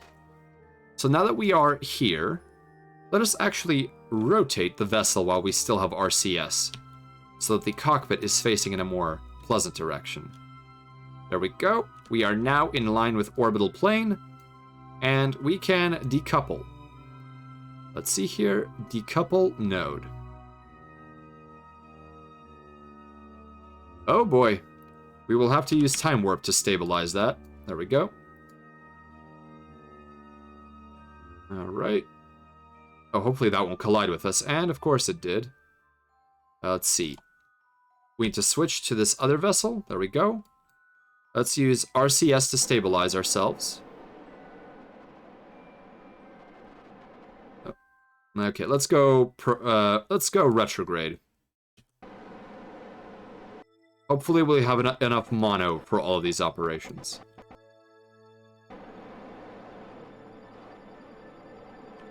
So, luckily, we have... Alright, we can do this manually, I think. So let's actually begin a burn.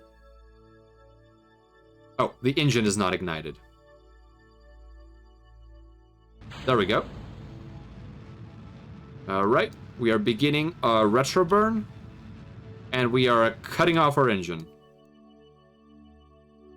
Alright, perfect, perfect.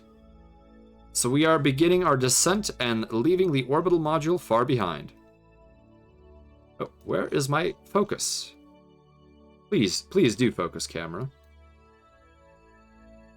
No nearby objects to focus on. You simply must be kidding me. Oh, it does not wish to focus on the quote-unquote rover. Oh, this is a problem.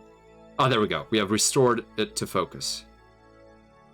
So we are currently somewhat adrift because we do not have a reaction control system that uses flywheels. Carnum, never heard of Orbital Research Armament before tonight. Thanks for the heads up. Ah, yes, they are a major corporation, at least in my part of the sphere of human colonization. They are active in the Far Suns Coalition, in the Judicative Steel, and in the Void March. And of course, the neighboring nations may also have some ORAC branches or divisions. Right, so we are tumbling down. Let's see. We are about 1 minute away from reaching fairly close to the surface. So let's make sure that we adjust this elevation system to indicate how far we are above the surface, which is this symbol right here. And thanks to a helpful wingmate, I learned previously that you really must be careful which mode you use, because right now we are aware that we are approximately 3,000 meters from the physical surface of the planet, which landing radar, if we had it, would of course let us know about. So because this orbital body has so little mass, we should not need too much propellant in order to keep ourselves functioning, and we actually still have quite a bit of monopropellant left. So despite us not having a reaction control system that utilizes flywheels, we should be able to maintain our altitude. Let's see, toggle brakes, toggle lights. Let's toggle our landing struts. There we go. We are prepared for landing. Now, did I actually put any lights on this craft? I do not think I did. I do not think I put any landing lights. Let's see, spring damper auto. There we go. So hopefully we'll be able to land. Oh no, oh no, oh no, we have made an error. Oh well, we're about to meet our end. Oh. Well, apparently the gravity is so low that we have simply been able to skip bounce across the surface. Well, wingmates, let's stabilize ourselves. Well, we are knackered there. Orbital rendezvous should be a bit of a problem. I have never seen that happen before. That we now have skip bounced across the surface of Minmus. This is truly a scuffed setup that we have here. Alright, let's do radial outward stability. There we go. Radial outward stability. There we go. Stabilizing. Alright, there we go. We are stabilizing now. Wow. I cannot believe that we survived that. Alright, we are having to be a bit manual here. Well, that wasn't expected. Alright. We should be stable enough. Let's take a look at our mono reserves. We still have plenty of mono. We did put on an extra tank, which has apparently come in handy. Let's keep using our small RCS thruster blocks in order to keep us aligned. I do not wish to do that again. I got a little too talkative. So right now we have a lateral velocity, and I need to make sure we burn it off. So let's see here. Where is the... There is the indicator. We are trying to stop our lateral velocity. There we go. Oh. We are doing another little hop. I forgot how low the gravity is in this particular situation. Alright, we are trying to reduce our lateral velocity. Oh.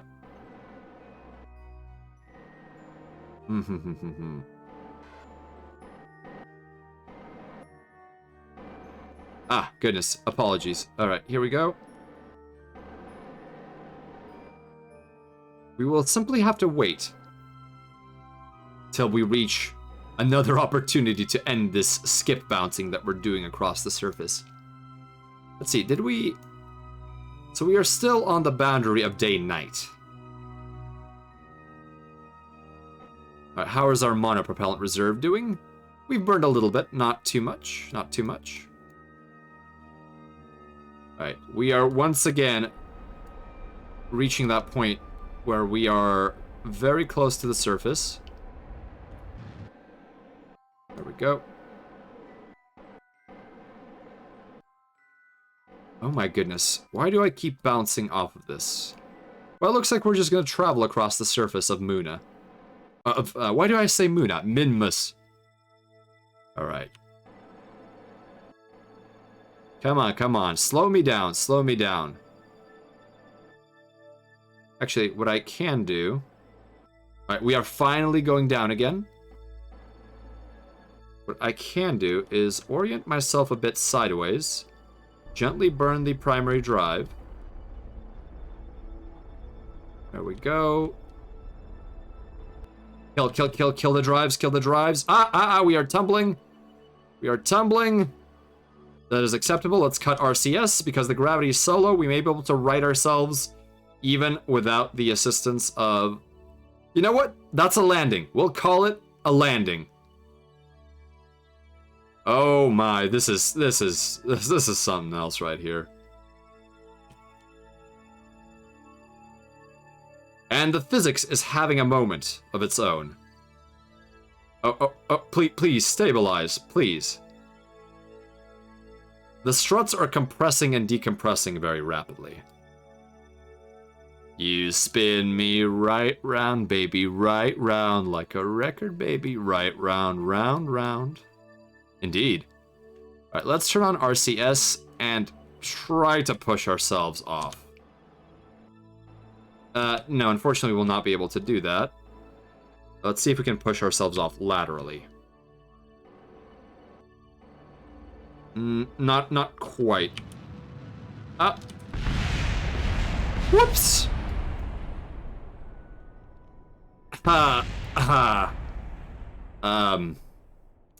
Yeah, that was something else. Let's go to the last save there. Oops. Okay. We need to land before very carefully. A perfect landing. Before you go to bed, one last thing. It is entirely possible to get off Minmus with an EVA pack alone. That very much seems to be the way. The gravity here is absurdly low. Thank you for the tip, Rory. It is appreciated. And this time, I am now somewhat embarrassed that I am unable to land on Minmus without blowing myself to smithereens. I should have cut more of my velocity. So what we will do is we will actually go to here, and then we will begin a maneuver. Because I would like some more sunlight. It was a little bit dark. Another happy landing, indeed. This time we will endeavor to make sure that landing is actually happy. So let's look at our craft again. That's oriented prograde, because that is retrograde for us. Because we are facing backwards in our pilot seat.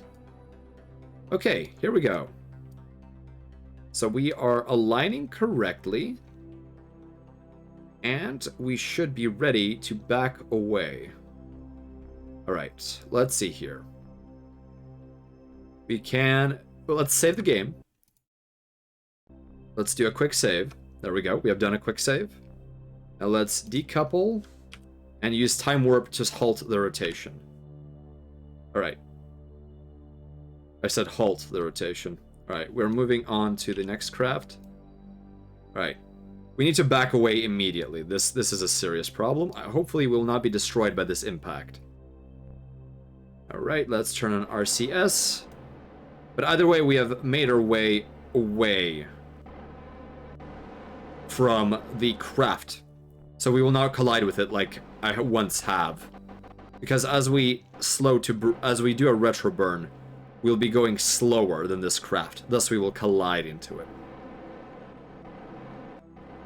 Let's see here. Well, actually, I'm so sorry. In the local area, that doesn't matter. However, in the long term, yes. When you're doing orbits. Oh, all right, let's begin our retro burn. What I'm going to do is I am, in essence, going to completely halt. I'm going to completely halt the X component of our orbit, or the horizontal component of our orbit, and hopefully that will prevent some of these issues that we have been having, which notably is skipping across the surface laterally. And let's zoom in. There we go. And why will not let me zoom in a little more? All right, let's very gently.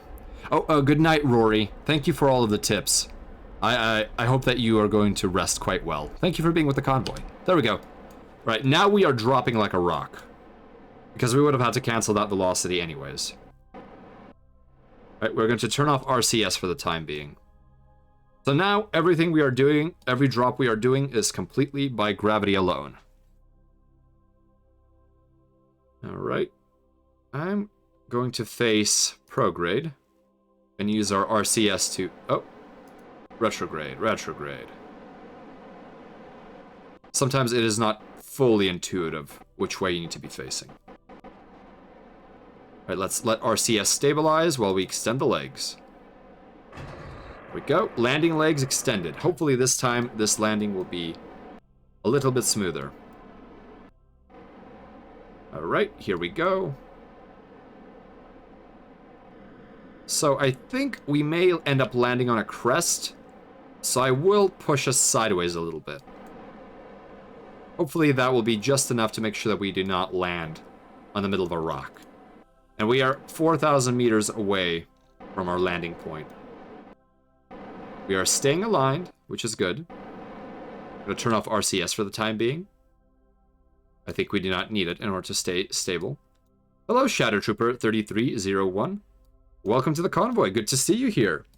We are currently trying to make sure that we can land safely on... Oh my goodness, I don't think we're going to land safely, unfortunately. Let's turn on RCS and burn sideways. There we go. We're trying to not land on the edge of a crater. because that will make this craft fall over, and that would be quite a problem. Although, we may end up landing in a crater. Alright, here we go, here we go. Hello, OKS Mod. Welcome to the convoy. We are currently trying to land on Minmus, the second moon of Kerbal. And right now, we had a little bit of trouble earlier on, but it is nothing that we can't resolve. So we are rapidly approaching the surface. So we may want to think about, at 50 meters per second, engaging our motor to slow down our descent somewhat.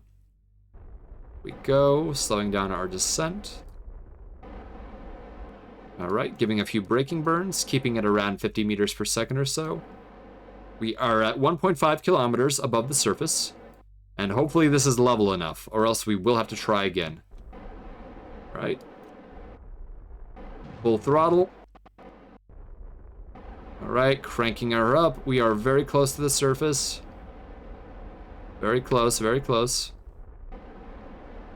Right, we are down to 5.5 meters per second.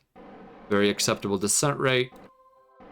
We are definitely coming down on a non-level surface. This is going to be a doozy. A very big doozy.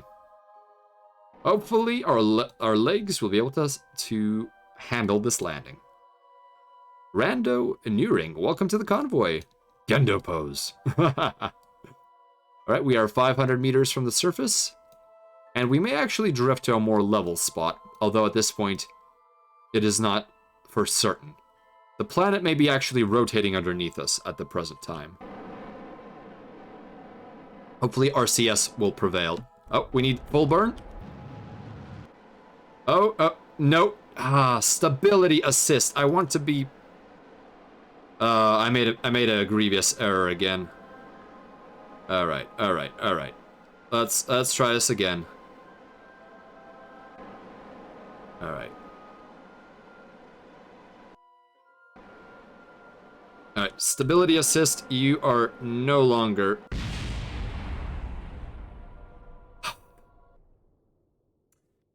Let's load that quick save, wingmates. Let's load that quick save. Something appears to be off. Something was indeed off. Okay, I burned too soon. We need to make sure we land in a clearing. We have to wait. We have to wait to land.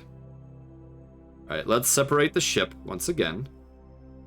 We will get this, we will get this. It is always these landings that, for whatever reason, are a little more difficult than anticipated. Alright, let's back off. SAS is online. We are decoupled. Let us burn aft. Oh, RCS is not online. There we go. We are decoupling. And now we can use it to face retrograde. There we go. Perfect. Alright, let's plot this a lot better. So, for anyone who is joining us, we are currently on Minmus. This is Moon, right here on the inner orbit. And inside here, too dark to see, there it is Kerbal. Oh, stop jittering, stop jittering. You're perfectly aligned as is. Let's turn off the RCS. Right, so let's plot a maneuver for this rover of ours. Let's make sure that we land in this particular clearing. I think that would be the best landing location. So let's add a maneuver, and let's do a massive retrograde burn. Let's see here. Come on, come on. Alright, so let's use our manual adjustment tool to be precise about this, so that everything matches. There we go. And that should be acceptable, I think. That should be acceptable. Alright, we will need 9 seconds of burn in order to do that at this point. So we have plotted our maneuver. So let's exit out of the maneuver mode. Kind of looks like a weird biscuit. Oh, yes, the texture is very interesting on Minmus. I do wonder what sort of geological processes led to that formation. So let's warp here. And continue with our maneuver. Alright. Now we actually have a maneuver node. Let's turn on RCS. There we go. We are now aligned for our maneuver, and we need to start the burn now. There we go. We are deorbiting. And cutting it and giving it a little more. All right, turning off RCS for the time being. All right, we have... Oh, nope, that... Let's turn RCS back on. And let's make sure we close that gap, so we have as little sideways velocity as possible. There we go. Oh, no, no, no. We need to face... All right, we're gonna have to do this a bit manually. All right. I'm not going to use stability. I'm not going to use stability assist for this. I'm going to manually direct ourselves. All right, 1 second, please, wingmates. Okay, so I am trying to face this direction, and I need to do a little bit of a burn. So now that I've actually selected my manual direction, I will engage stability assist. There we go. We have made a little burn. We should not end up on the Are we going to do that again? Are we really? Oh. Ah, dang it, dang it, dang it, dang it. Ha ha ha ha! Alright, you know what? I'm going to do this completely manually. I'm literally going to eyeball it. Alright, stability assist offline so it doesn't freak out about what we were doing. Ah. Alright, we'll have to do this then. Alright, come on, come on, come on. Alright, now stability assist should stabilize it. How much monopropellant am I burning through? Not too much. Alright, let's see here. We need to burn this way, align ourselves this way, and do a bit of a burn so that we do not actually end up where I... stop it. Stability assist does not do what I want it to do oftentimes.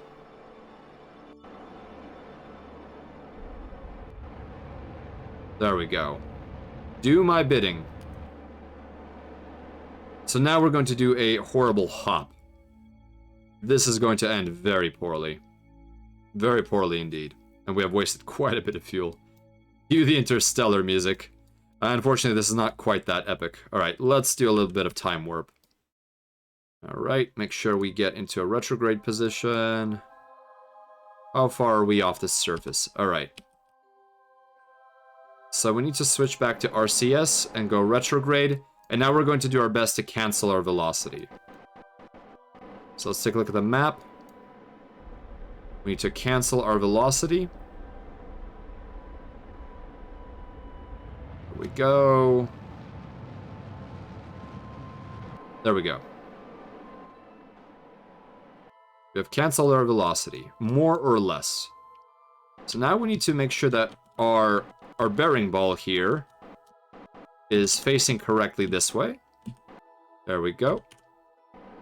So now we are essentially facing vertically. Let's enable our landing struts. Hopefully we will get this landing this time. Yes, I should be able to take off from here. I have more than enough delta V. And as Rory, a wingmate from earlier, said, even with your jetpack, you can technically lift off of this particular low gravity environment. Alright. I'm going to actually save here because we are doing much better than usual. Min shot. Almost. There we go. Perfect. But yes, we will certainly take off once we complete this. Alright, we are getting close to the surface.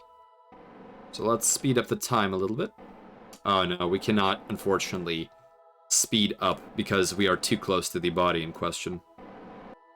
Monopropellant is looking okay. We are doing alright on that front. And every bit of monopropellant will be more effective. The more, essentially, the less mass we have overall. So every single burst somehow makes the monopropellant even more effective. Right, we are getting very close So we need to make sure that we stay stable. Ah. Nope. Nope. Wrong direction, wrong direction.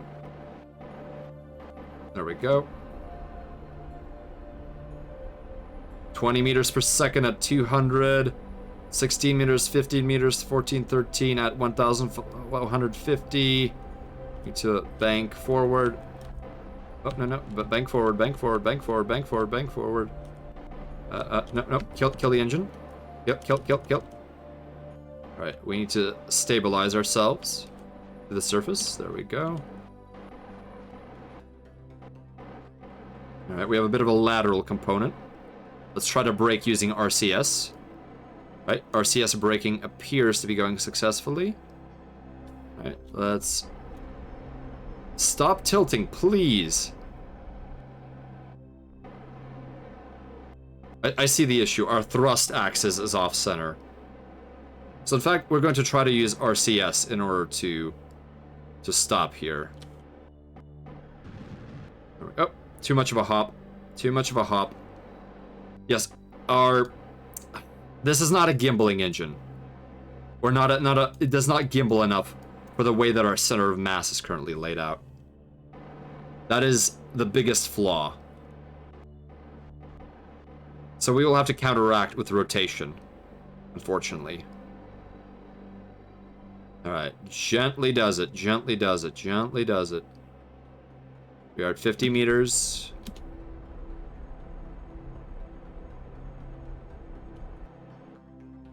Alright, 22 meters.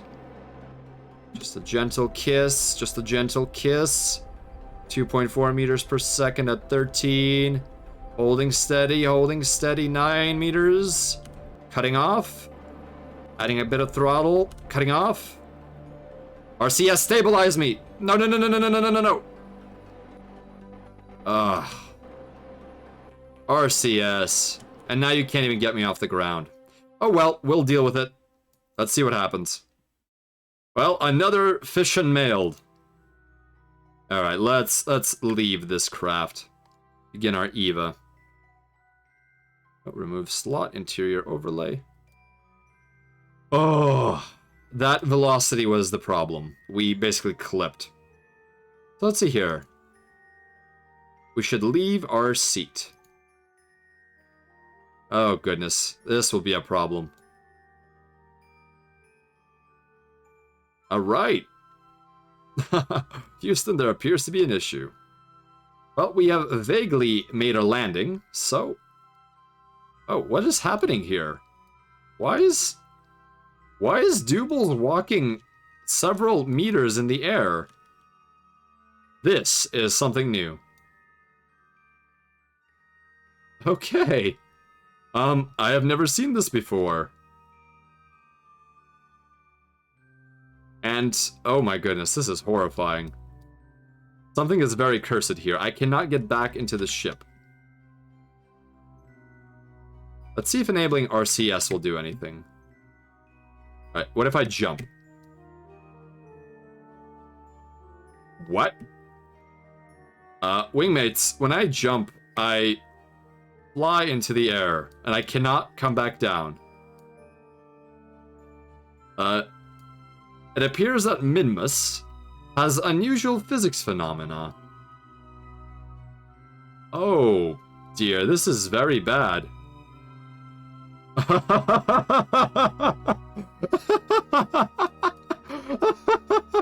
Oh, I can't get down. What is this accursed land? What is wrong here? I can't even place a flag now, or can I? Let's plant a flag. Well, apparently I've planted a flag. That's the animation. What's going on? What did I do wrong? Okay. I apologize that I am at a loss for words, but this is beyond my capabilities. I have never seen this happen before. I do not know if I want to reload or what. This is absolutely... Wow. Okay, if we look at the map, if we jump up enough... And now I have lost control of my Kerbal. Command, I have lost control of the Kerbal. The Kerbal is no longer responding to my commands. We have a serious problem here. And something is wrong with the lighting, because that looks absolutely horrifying. Alright, well, at least we have a screenshot. There we go. I don't know what to say, wingmates.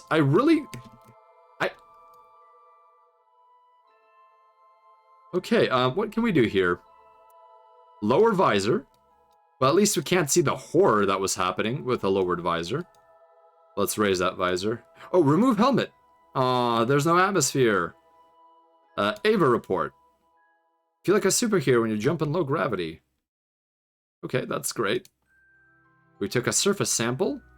It's not made of delicious dessert products. Let's see here. Well, we have a problem.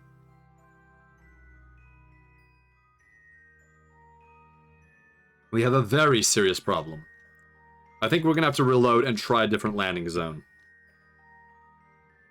This is unacceptable. This is completely unacceptable. Alright, let's try that again. I am so sorry, wingmates. I do not know why we've had this absolute nightmare happen. Let's take another image. Duble's Kerman, alone in the universe. He looks very large from this perspective. There we go. Oh my goodness, that is horrifying. Okay, enough of that. Let's go back. Alright, let's go back to the last save. Holding F9. Can I please get the last save? Please, I really wish to revert. And now I can't even access... Oh. No wonder. This is concerning. I cannot access the menu. Wingmates, the game is officially knackered. We have a lot going wrong with the simulation. We have done it. We have broken Kerbal's space program by landing on Minmus in a way that probably shouldn't have been done. Congratulations, everyone. We have completely messed this up. I think it takes some skill to do it this way. Oh my. Oh, I needed some hydration after that. It is beyond science. I have no way of explaining this other than I need to reload the game. Alright, wingmates, I will do that. I will have to force kill this game. So let me take you to the infrequently used break screen. You see, this is an absolute win. Well, I'm very glad. I'm very glad. To break KSP in a way other than a large explosions is a feat. Yes, I have never seen this happen before. Can we deploy the parachute? Let's see here. Deploy. Deploy shoot. Why not? We can't even deploy the shoot. All right. So let's go to the break screen very quickly, and we will resolve these technical difficulties. Let's see here. And there we go. Okay, I can still keep talking. I just want you to not see how scuffed this operation may be. Alright. Kerbal. I'm so sorry. Kerbal Space Program. KSP_X64.exe. You were a good friend. But the time has come for us to part ways. The sound of the wind howls in your ears. You hear the familiar clicking of a revolver's hammer being drawn back. You prepare yourself for the inevitable cacophony of sound that will occur. You can almost feel the trigger being depressed. You can almost hear, despite the howling wind, with the fairies dancing their song of chaotic air around you. And the gunshot rings out, and Task Manager does his dirty deed. Rest in peace, KSP X64.exe. We have ended the process.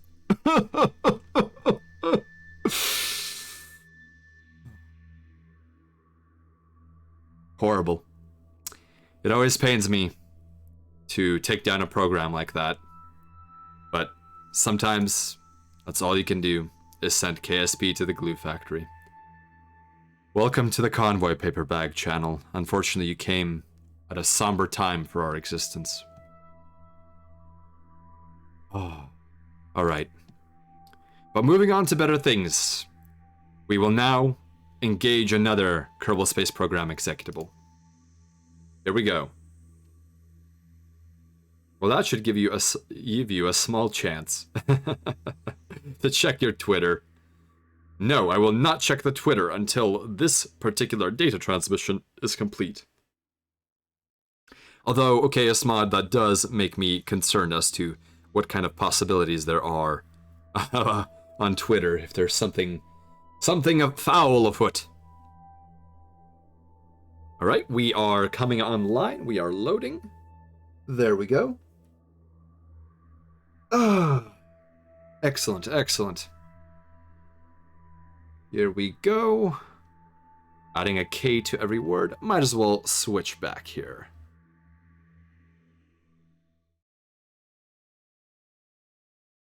Alright. Excellent. We can start our game. Resume saved. Haywire flight in progress. Load. Let's see what the last save will be. I'm very concerned what the last save will be. Twitter can reach you that far in space? Ah, well, you see, it's not that Twitter reaches me that far in space. It's that I am connected to a JumpNet node, which I suppose, to explain it simply, would be essentially interstellar internet. Okay, so clearly we've jumped back into the past. Let's see, do we have a rover? What is around Minmus? Do we have anything visible around Minmus? No, we do. Oh, we do. Let's see what happened with Doubal's here. Let's fly Doubal's mission. But in essence, there is a node on... Oh. Okay, well, we are on the ground, and we are actually moving correctly. No, don't fall over! No! No! You were so close to perfect. You were almost everything I wanted you to be.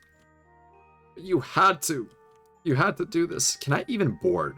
That is the question. I need to make sure I can board. Alright, let's see here. Can I board? Can I board? Alright, come on. Board the seat. Seat obstructed. Seat obstructed. Seat obstructed. No. We're gonna board. We're gonna board. Come on. Push it over. Push it over. You got this. Muscles of steel. Come on. Come on, Doubles. Doubles, show them what you got. Come on, Doubles. Come on. You got this, buddy. You got this. Board the seat. Board the seat. It is not obstructed. Not in our definition of reality. Alright, you're gonna have to let go. Come on. Let's glitch the physics some more. You have this, Doubles. You're a strong trooper. And next time I am building a proper capsule with proper reaction wheels. I am not doing this again. Saving on weight, on mass, is not worth it for this kind of insanity. Since you can't give me ancient Terran currency, I found a way to get you some RU. Oh, thank you, OKS Mod. I will check that out. I absolutely do appreciate it. And I'm sorry that I'm not enabled to accept Terran currency, but it is the situation for the time being. Alright, let's try this again. Let's see if we can do it. Can we get our craft upright? Come on. You have this. Come on, buddy. Come on. Almost there. Give it a jump. Yes! We have stabilized our craft, and we have done a backflip. Look at that. And he landed it. Doobles is an absolute monster. Not only did he single-handedly lift his craft, but he did a backflip. Look at that. Look at that. Mwah, mwah, I'm gonna kiss you, Doobles. Mwah, you are beautiful. Beautiful, you are a hero. You landed on the moon. You were stranded in space for a month. You spent half a month traveling to the surface of an unknown world. Your ship fell over and you managed to right it. Doobles, you are an absolute Chad. Absolutely. Doobles. He's the Kerbal. If he can't, blurble, no one can. Ah, goodness, that's a difficult rhyme. Alright, so while we're here, let's do some leaps. Wow! That is low gravity for you. Look at that leap. That is very impressive. And I will plant the flag. Thank you for the reminder, Karnim. Look at Doobles! He is having so much fun! Alright, we will have to take a particular photograph of Doobles. So let's plant the flag by the lander, and then we can take some photos, and we can head back to our orbital rendezvous. Alright, let's do this. Let's plant the flag here at the site. Now, which way should the flag be? Probably facing something... maybe facing the Milky Way, although it's very hard to see Doobles' face when he is looking at the Milky Way. So let's have it with the background here. Perfect, perfect. All right, let's plant the flag. So right-click on our Kerbal, and let's deploy... So the flag is glitched. There is no more flag. Our flag disappeared. However, we did survive, so I call it a win either way. So let's take some vanity photos. Gosh, he is still quite terrifying. All right, let's take a photo. There we go. Turn off the UI. Let's take... Oh, there. Doobles is looking pensively into the depths of the universe. Fantastic. Although, I'm not sure which way Doobles is looking. His eyes are a little bit unfocused, to say the least. And of course, Doobles before his vessel. Alright, let's get him into position. There we go. Look at that. Heroic little Kerbal. Let's turn off the lights. Actually, that's fine. Oh, that is much better. Okay, let's take that. Oh, he even saluted. Wonderful. Wonderful, wonderful. Okay, there we go. Enough of the press job. In 40 years, some nutjobs will claim that Doobles never landed on Minmus. Yes, that will be an absolute shame, so we're taking as much evidence as we can. It's actually normal gravity. His legs are just that strong. Are strong enough to jump that high. Doobles looks in all directions simultaneously. 07 Doobles. Alright. I believe we can board our craft now. And he grab on. Oh, nope, he leapt too high. This is actually kind of concerning that he will have to be very careful. Alright, let's see if we can grab on with a running start. That's one small step for Doobles. And still a pretty small step for Kerbal kind. Oh, no, we cannot tip our craft over. That is a bad idea. Alright, so we are going to use our RCS pack in order to kick ourselves up a little bit, because right now the controls on Doobles are a little bit finicky, to say the least. So, there we go. And grab on. There we go. Look at that. Oh, no. We had enough momentum that we 360'd our landing module. Why? Why? Alright. Oh my gosh. This is a disaster. Oh no. Hang on, Doobles! Hang on! I'm not sure it will ever stop, but hang on. What is this? Why is this happening? I just don't understand. Oh, no. Oh, you know what? The legs are compressing and doing their own thing. And we were flung unceremoniously into the... onto the surface.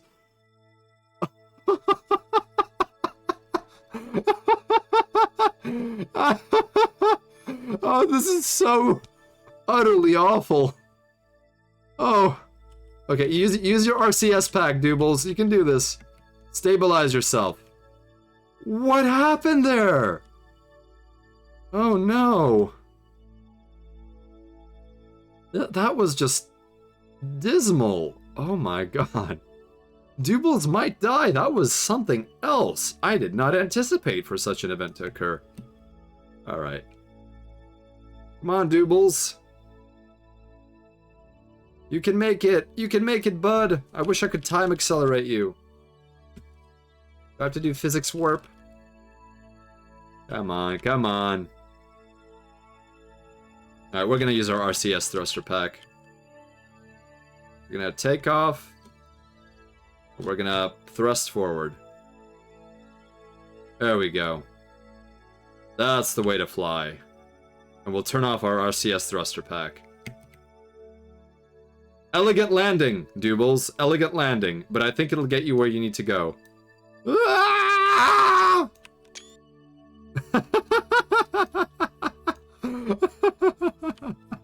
Oh no, Doobles! Doobles! Oh. A concussion might make you have difficulties operating the lander. Doobles was too powerful, so the Kerbals back home tried to sabotage the lander. I think they may have. Wingmates, what I think the issue may be is that these landing struts are causing difficulties, so we may have to drop them once we get the lander back up, if we can get the lander back up. So we're going to have to knock around the lander a bit.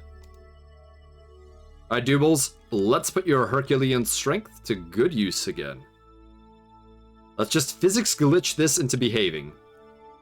At this point, there is no point pretending that this is working as intended. There we go.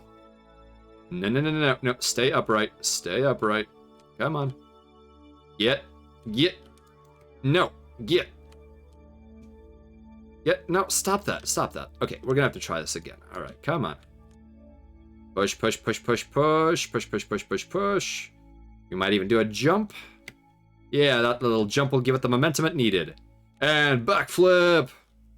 Ooh, oh, nice save, nice recovery. Close enough. Okay. So, we need to somehow physics lock this thing. Because right now it's behaving egregiously. Let's see if we can do this. Alright, gently does it. So I think these struts are the problem.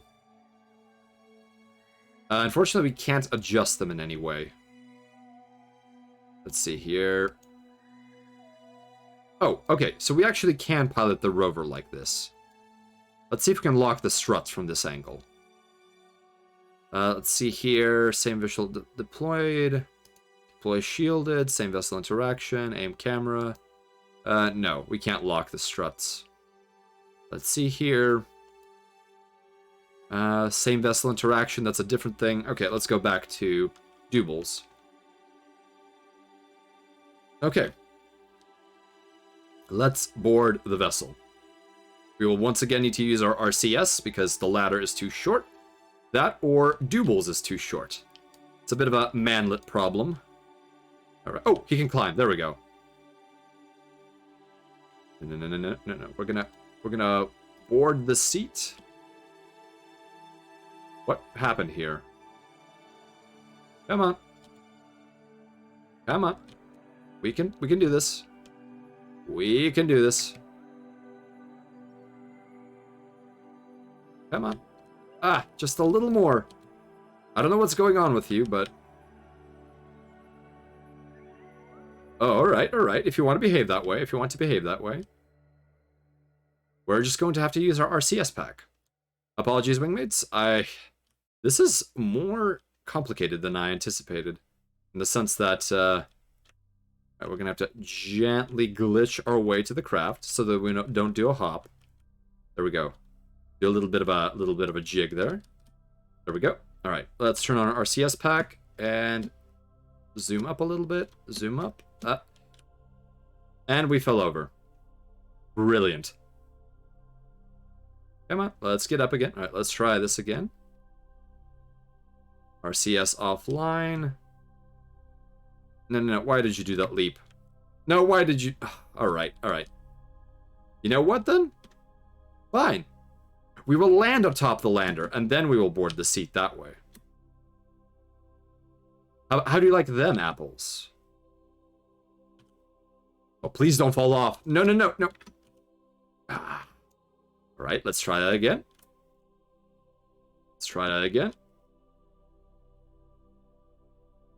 All right. Gently does it. Gently. And there we go. All right. Maybe this will let us board. No. Please just board the seat. Ah! Oh. Kerbal frustration program.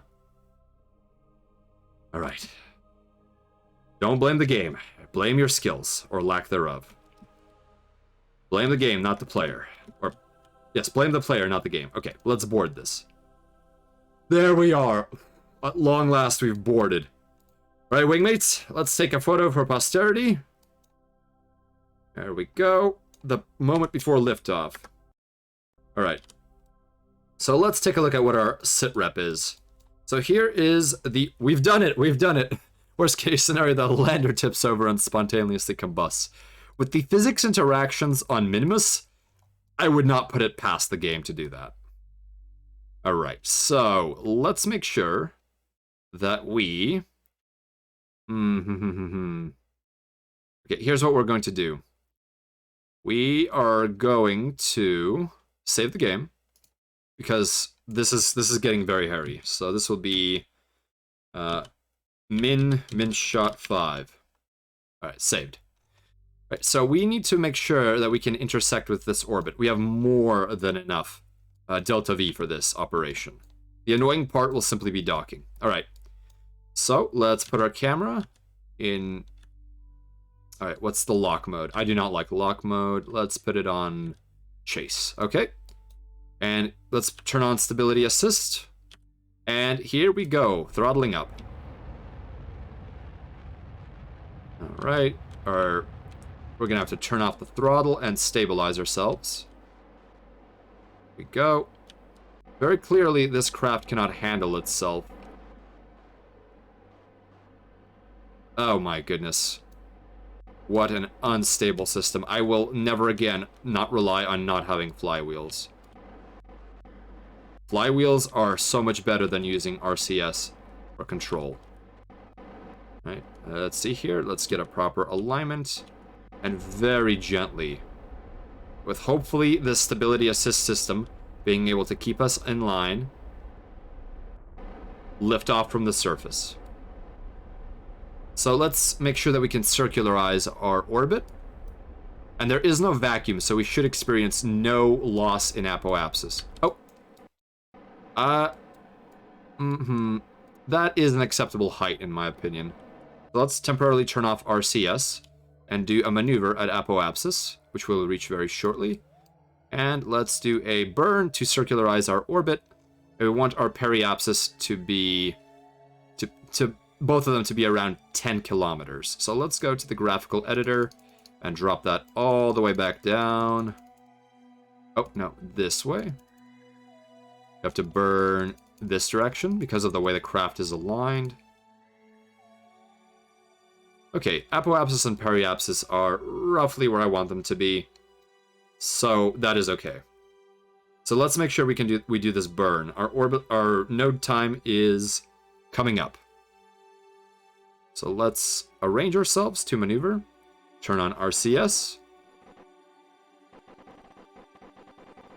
All right, we'll let the craft stabilize, and then we will do a time warp. Excellent. Go to Lathe, says Commander Keen. Good spelling, good spelling. Commander Keen, I am not quite ready to go to Lathe. This craft may not have enough Delta V. Although we do have, apparently, 2,300 Delta V on this small lander stage. Although all of this fuel will be transferred back into stage 1. Or stage 2, apologies. Alright, we are approaching our node. Let's speed up time a little bit. So this will be a very, very short circularization burn. So we want to do it at low thrust, especially because at high thrusts, this engine freaks out. So let's actually start the circularization burn now. So very gently, we'll begin the circularization burn. Let's actually make it a little bit faster. Alright, circularizing. Mono is hanging in there. We will run out of mono propellant, I think, before we run out of proper propellant. Right, we're holding steady thanks to the RCS and the low thrust. Essentially, these thruster blocks are too weak to handle the gimbaling power of the primary drive. Alright, periapsis is no longer negative. Let's gently crank up the periapsis to 10, because the orbit that we are trying to match has a rough... Oh no, we went too far. We went too far indeed. So let's do a retro burn. Let's go retrograde. So this maneuver is over. We're simply going to be adjusting our orbital parameters. Good, that is the correct retrograde. And we can do a little bit of a burn. And now we have done too much. Once again. We have to flip around. How's our mono doing? We are burning through the mono pretty quick. So it's very gently up our periapsis to about 10 kilometers. And... close enough. Alright. So, now at our apoapsis, we are going to have to adjust, do a maneuver in order to increase our periapsis. Let's make sure we have our target as this rendezvous point. There we go. Alright, so what we are going to do... So our periapsis is awfully close. Yes, that periapsis is essentially accurate. The issue is our apoapsis. Oh, this RCS is really burning. Alright, let's add a maneuver here. Nope, we need to cancel that because we accidentally scrolled. Add maneuver. And let's do a retrograde burn. Alright, let's do a prograde burn. Oh, no. Oh, goodness me, I've completely knackered that. The RCS spazzing out in this game gives me depression. Yeah, the RCS is very difficult at times. Although, what can you do? We still have a fair amount of mono, so it's not going to be too big of a problem. Alright, let's see here. So what we can do while we wait for this orbit is we can adjust our orbital inclination.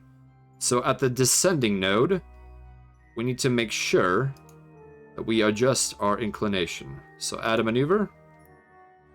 Okay, let's cancel all pending maneuvers and do a fresh maneuver at the descending node. So here I will want to burn normally. There we go. Come on, let's add some more. Adjusting orbital angle is always a pain. But we are very close. Let me use fine-tuning here. We just want to make sure that everything is correctly aligned. There we go. That looks about perfect. And we're going to eyeball this one. So, oh, let's see. It's a 9.5 meter per second burn. All right, let's see here. Let's go to the maneuver point when we are actually close by enough, because I'm not burning more RCS propellant. So let's see here. This maneuver node is in 34 minutes, and this will put us at 33, so we actually want to be...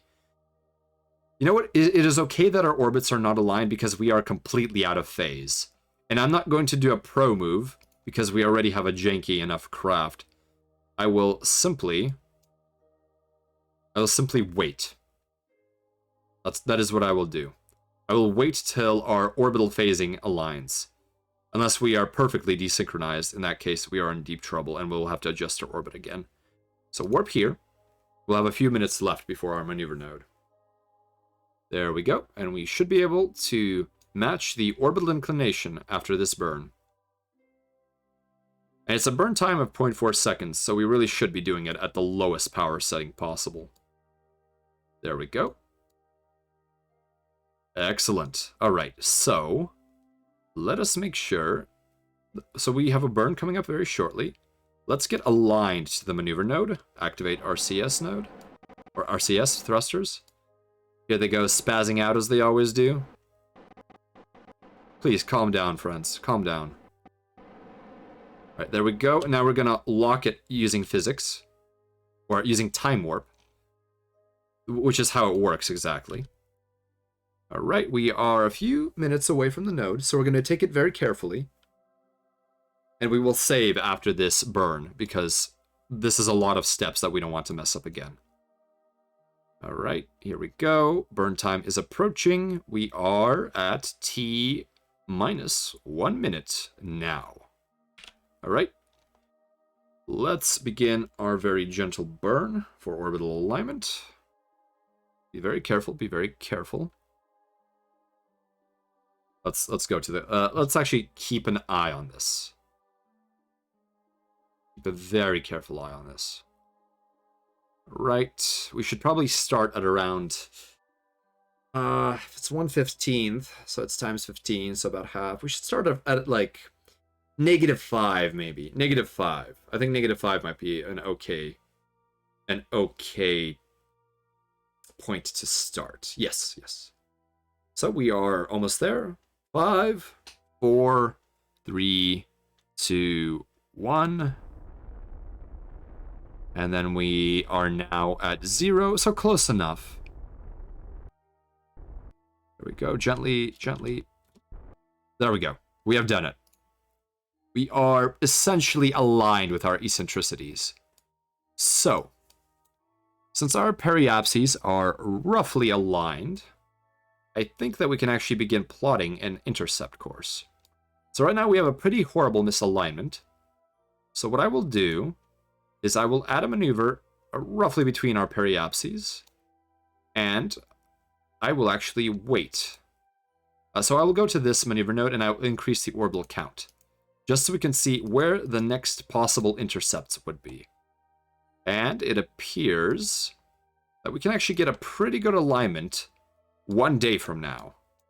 So if we look here, this is where our target will be, and this is where we will be, and we will be separated by 800 meters. And this is not perfect by any means, so let us actually begin making some adjustments to our orbit in order to make this a little bit better. So let's start playing around with this maneuvering 6-axis controller. So let's do a bit of a prograde burn. Will that help? Let's see here. Let's actually look at advanced orbital info and approach info. So what we want to do is make sure this intersect in the lower left corner is as optimized as we could possibly get it. So if we push do a retrograde burn, that does not help. If we do a prograde burn, it actually does. So let's keep doing prograde burns while it still helps. At a certain point, we will run into issues. Actually, let's try doing a radial burn. Let's see how that actually has a very significant effect on this intersect. So that is very nice. We are getting a fairly good intersect by doing a bit of a radial burn. We are coming in within 400 meters. Let's see here. We go 200 meters. 20 meters. Okay. I do not know what our velocity... Oh, our velocity will be 3.7 meters as we cross each other. So that is very close. We will be able to stop that without a problem. So I think this is the maneuver we will do. It will take a day to get the phases to align correctly, but I think it is the right move. Yep. All right, let's save the game. Hey, here we go. Save game. I really wish the last save name was the one being used. So this will be Minshot Min shot 6. There we go. Excellent, excellent, excellent, excellent. All right. We will not try... We will have to dock in order to transfer this precious remaining liquid fuel from the lander stage to our ascent stage. So our node is approaching soon. So what we will do is we will engage our CS and position ourselves at our maneuver node. There we go. We'll turn off our CS and we will speed forward to the maneuver. This will take a couple of orbits. 5 hours remaining, and we can cancel at any time. So, here we go. 3 hours remaining. As you can see, we've had to do a few orbits to allow the mothership to catch up with us, the orbital module. Oh. What the? What's going on?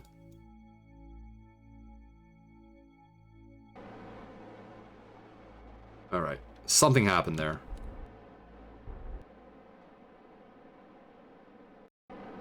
Well, I am not exactly sure what happened.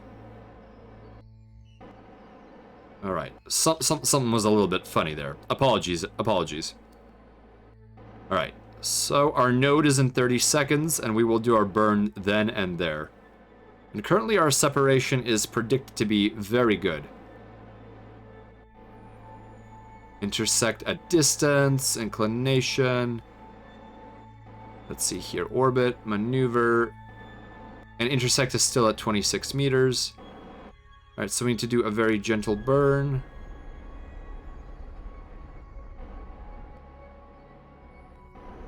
Oh. Well, we'll see how that went. Hopefully we will have an intersection.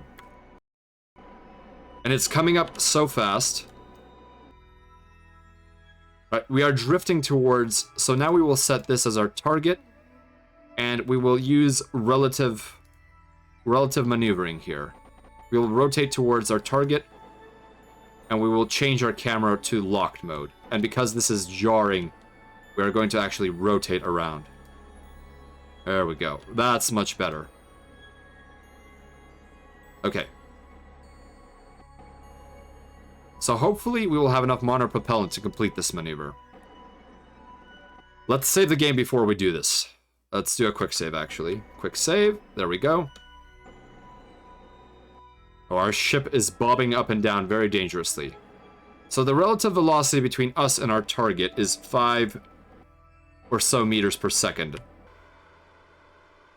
So if we use our monopropellant, we can actually slow ourselves down fairly well. However, we will need to make sure we do it ahead of time, because the rate at which we slow down is incredibly slow. And I do not want to flip backwards yet. If I can use mono, I will use mono. Alright, we are approaching... So, let's see, our relative velocity, we can adjust it using side thrusting. The wrong way. So as you can see, our prograde vector right here on the nav ball is now approaching that of the vector of the target. And this means that we are essentially on a collision course with it. So now the only property we have no control over, or that we need to adjust, is the relative back and forth. And in this case, it is the fact that we are approaching the target at 3.7 meters. So I am getting rather sick of this spazzing, so I'm going to turn off the RCS for the time being until we get a little bit closer. Hopefully we will not collide. As you can see, we're already drifting. Let's see, at around 200, I will activate our CS again and begin braking with our monopropellant thrusters. All right, activating our CS once again. We are still locked onto target. Our velocity is still okay in terms of lateral velocities relative to the target. The only velocity we should have is essentially in a straight line between us and them. Here we go, here we go. Let's begin slowing down to approximately 2.5 meters per second, I will say. There we go. We are on a successful approach. With about every 10 meters are covered in about 4 seconds. So we will have approximately 1 minute till we reach the target. We are We are go for this approach. I think we are going to be clear. Monopropellant is being expended very slowly, so we are holding an acceptable pattern. Excellent. We are as locked on as we'll ever be. We are drifting a little bit, so let's adjust using our RCS lateral thrusters. And now we are getting very close. We can begin braking. Let's slow down to 1 meter per 1 meter per second. Actually, we need to just stop now.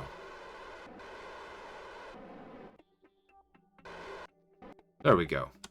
Okay, excellent, excellent. We are positioning ourselves. Let me get the camera to where I want it to be. There we go. Locked camera. That is what I want. Oh, stop, stop, stop. Alright, I need stability assist to stabilize me. But in prograde. There we go. Right. Stability assist will have to be turned off for this. We're gonna have to do this manually. Alright. Very carefully, we're going to manually attempt to dock here. It's a terrible idea, but what can you do? Alright, we are drifting past. That is no good. Oh no, oh no. Alright. We are back on course, but we are drifting very unpleasantly. So let's make sure we rotate. No time for caution. We do not have time for caution, but we also must be very cautious, unfortunately. Alright, let's make sure we cut some of that velocity that we have in the leftward vector. Alright. Cease our rotation to the best of our ability. Alright, and do a lateral translation. There we go. Lateral, and up. Lateral and upwards. Ah, my goodness. No. Okay. Alright, let's see if we can set this as our target. There we go, much better. So let's translate laterally and go to docking mode, actually. Once we have no control over the other ship, which is why I have not made it rotate correctly. That is the main reason. Alright, let's stabilize our spin. Let's activate stability assist. Oh, it appears we have actually kissed the target in all of our rush. So let's thrust backwards to push off the target. There we go. We were actually collided, oddly enough. There we go. Let's do a lateral translation. A little bit of forward maneuvering. There we go. Bit of down, down, down. Apologies, wingmates. I am quite focused on this, so I suppose my brain is not functioning as well as it should. This is the way of Kerbal Space Program, it appears. Alright. Okay. I'm not even using docking mode right now. I'm just simply eyeballing this. Let's see, our vertical vector is not acceptable.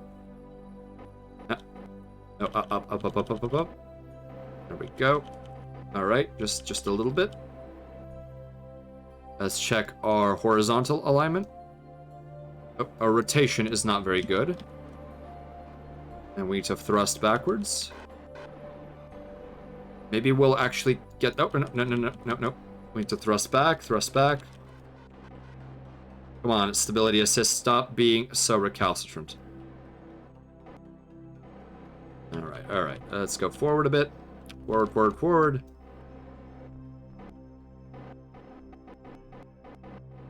Okay, come on. There we go. Whew. If only I had proper gyros on this, I would be much happier.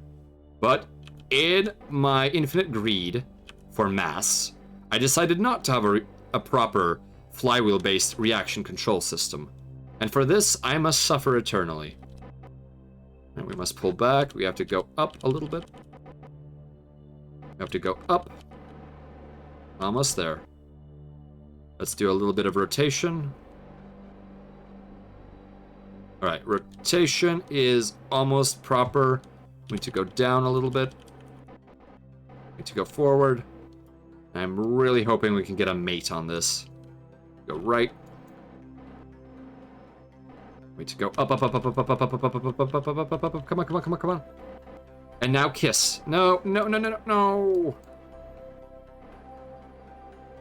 All right, let's try that again. All right, all right, all right, all right. Here we go, here we go. Ooh. We still have monopropellant. As long as we do, we can still do this. Yeah, I really wish I had some gyroscopes right about now. Ugh. I miss gyros. I miss gyros so much. Clearly, I'm also not using my instrumentation correctly. Alright, here we go.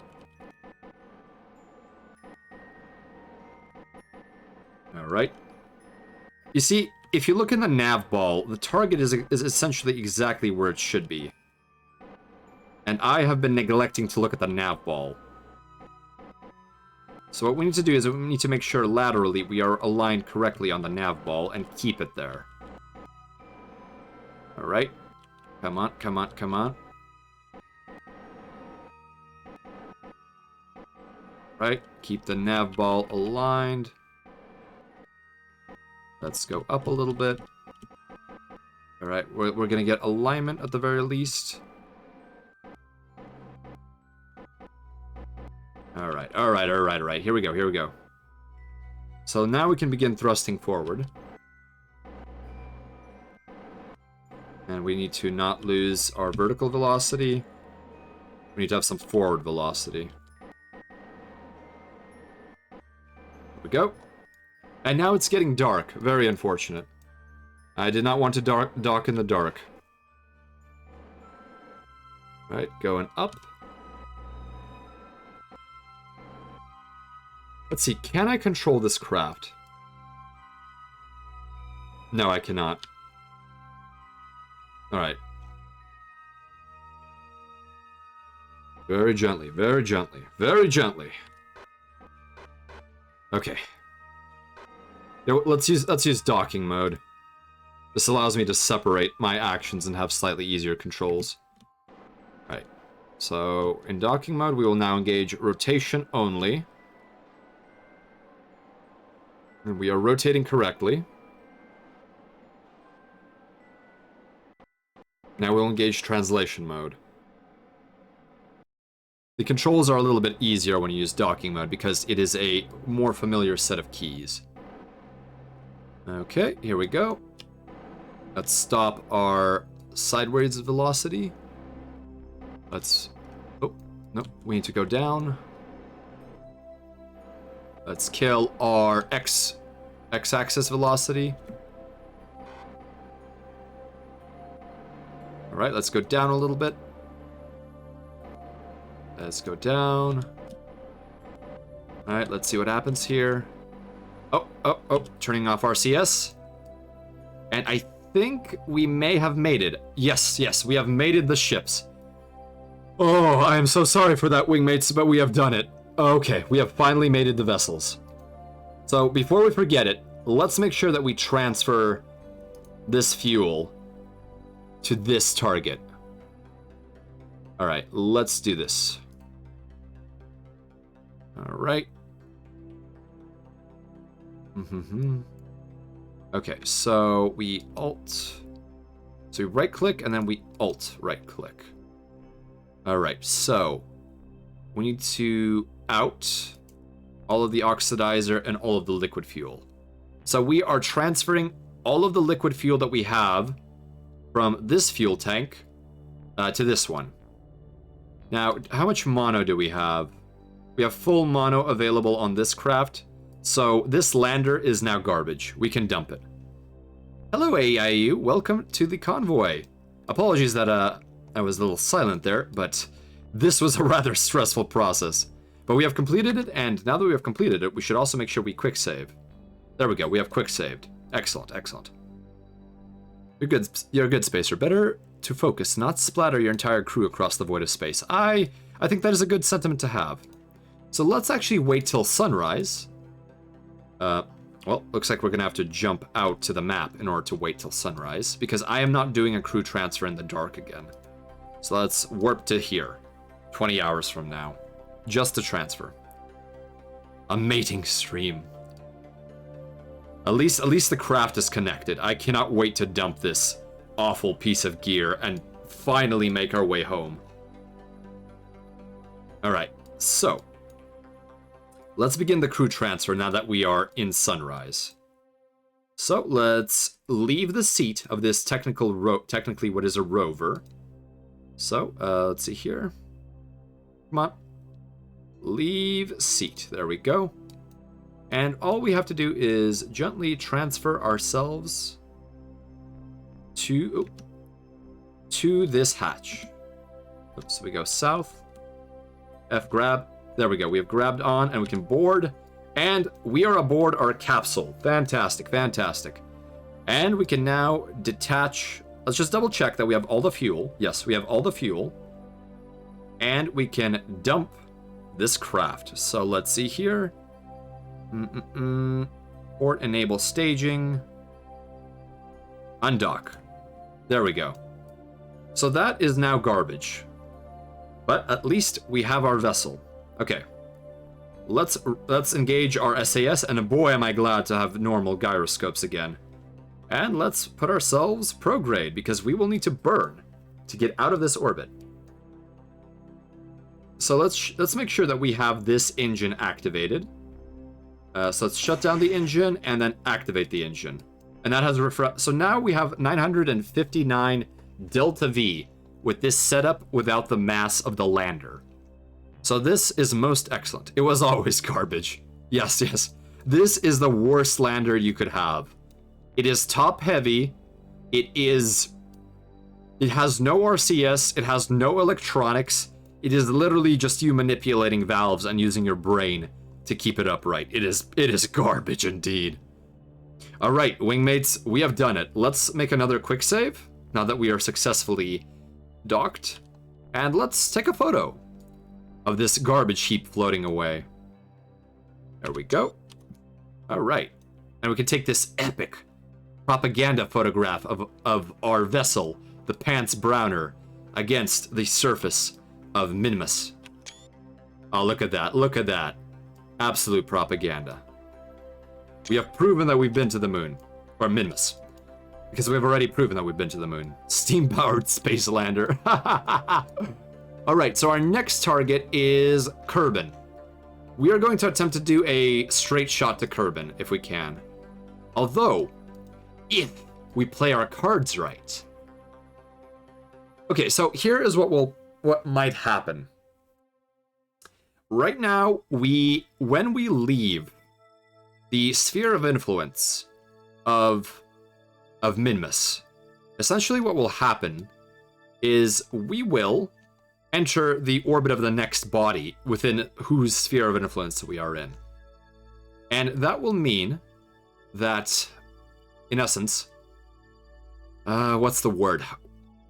Our velocity relative to the edge of the sphere of influence will basically be added on to the velocity of the object that we were orbiting. So one of the things about patched conics is right now our entire mathematical calculation universe exists between our lander and around Minmus. Nothing else exists. But in the universe of the patched conics model, Minmus exists as a object in a two-body problem around Kerbal. So, as you can see, it has its own velocity around Kerbal right now. And that means that we also have that very same velocity, plus a circular motion around that point, which has a velocity. So basically what happens is that when we leave the sphere of influence, we will, at the moment of departure, we will, in essence, add our velocity. And velocity is a vector, so there is a directionality to it. But we will add our velocity to the velocity of Minmus. And that will be essentially, that will be what will be used to calculate our trajectory. We will have the orbital elements, and orbital elements are essentially position and inclination, velocity, and a bunch of other things that are used to determine these conic sections.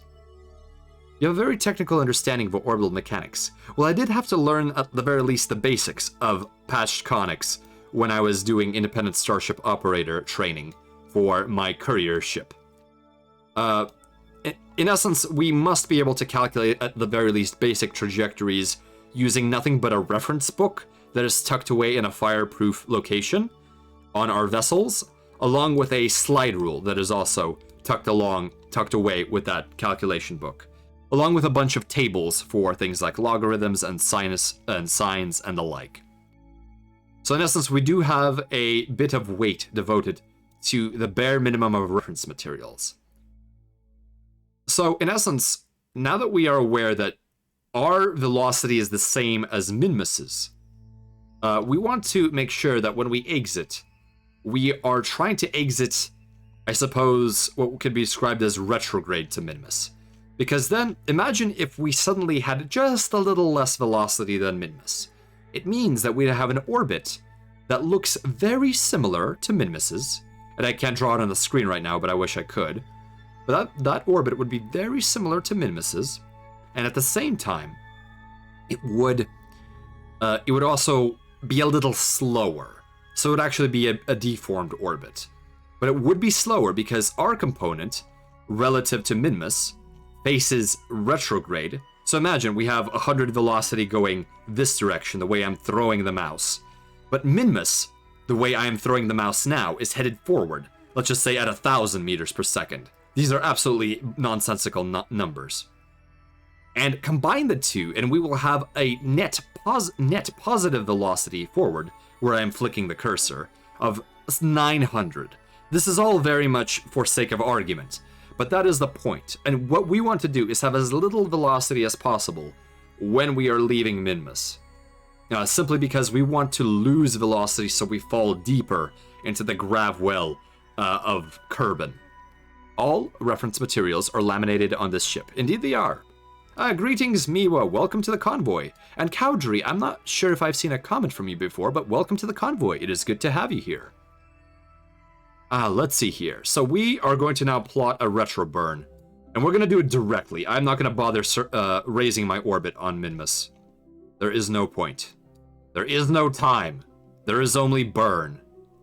So let's plot a maneuver here and go full prograde on it. Oh, okay, let's zoom out a little. So right now, as you can see, we have done a very aggressive prograde maneuver, and that simply flings us away from Minmus and makes us leave its sphere of influence here. And I wish the sphere of influence was actually labeled. That would be very handy. And I'm sure there is a UI way of doing that, or a mod. But again, I am missing it. Miwa, you have missed takeoff from Kerbal, which is right here right now, a transfer orbit to Minmus, a circularization of our orbit around Minmus, a horrible janky landing on Minmus, a terrible physics glitch on Minmus, a lifting our lander using our raw strength as a Kerbal on Minmus, and now we are preparing to leave.